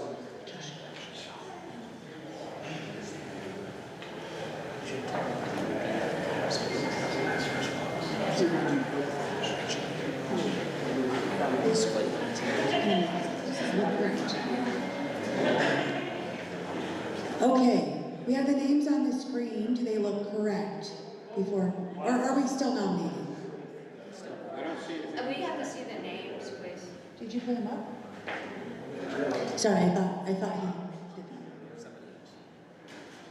Oh, Mr. Nominate John Jersman. John Jersman.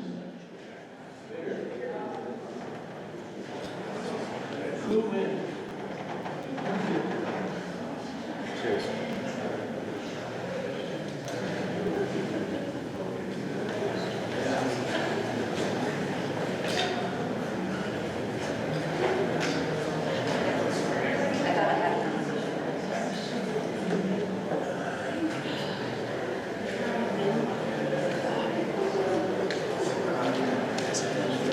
Any further nominations?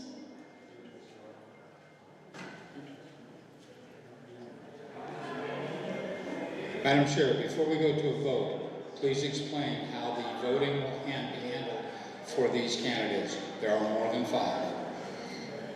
According to our bylaws, we use approval voting. Can I explain that? Not at all. How many votes can a person vote, how many people can a person vote for? As many as they want. As many as they want. Thank you. How do we take the vote? I have, Stand up and Yeah, Madam Chair, I'll just count everybody, that's fine, and I think our other colors are gone at this point, so. are they gonna come back in? Can you guys come back in for a vote?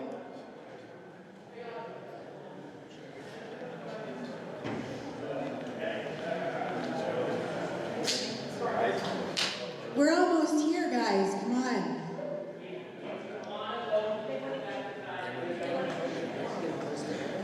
Also, Mr. Montoni, if you'll remember, in 2021, it was 2 days of business.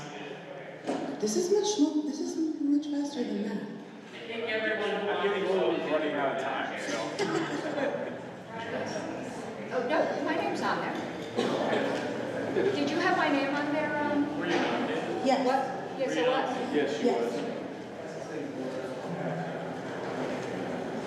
Madam Chair, unfortunately, it does appear that a significant number of people have left. Are we able to get a count for quorum in the room? People just left right now. Yeah, it seems so. Yes, Madam Chair, unfortunately, I think some people are going home. I think everyone who wants to vote is in the room currently.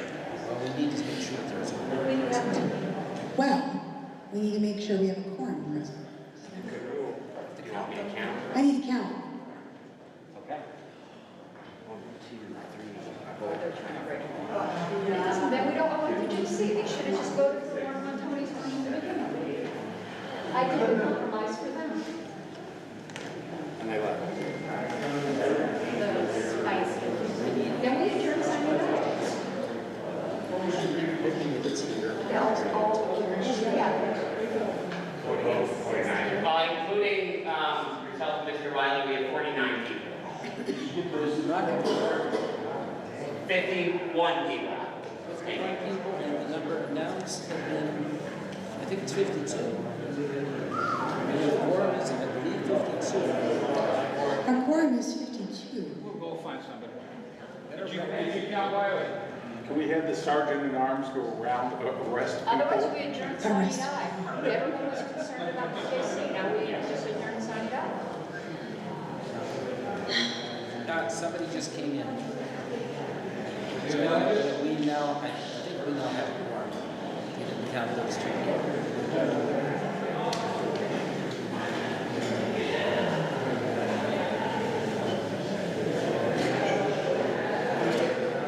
I think it was a compromise.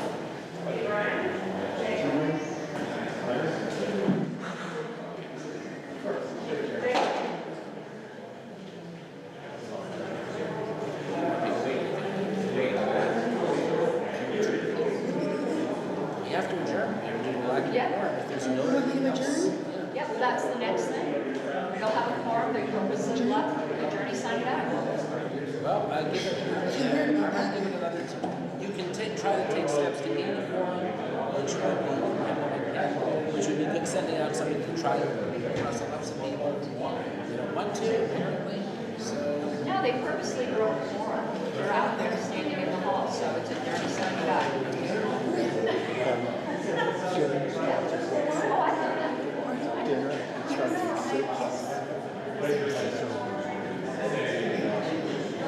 I guess I just adjourned? Yeah, basically just say, due to lack of quorum,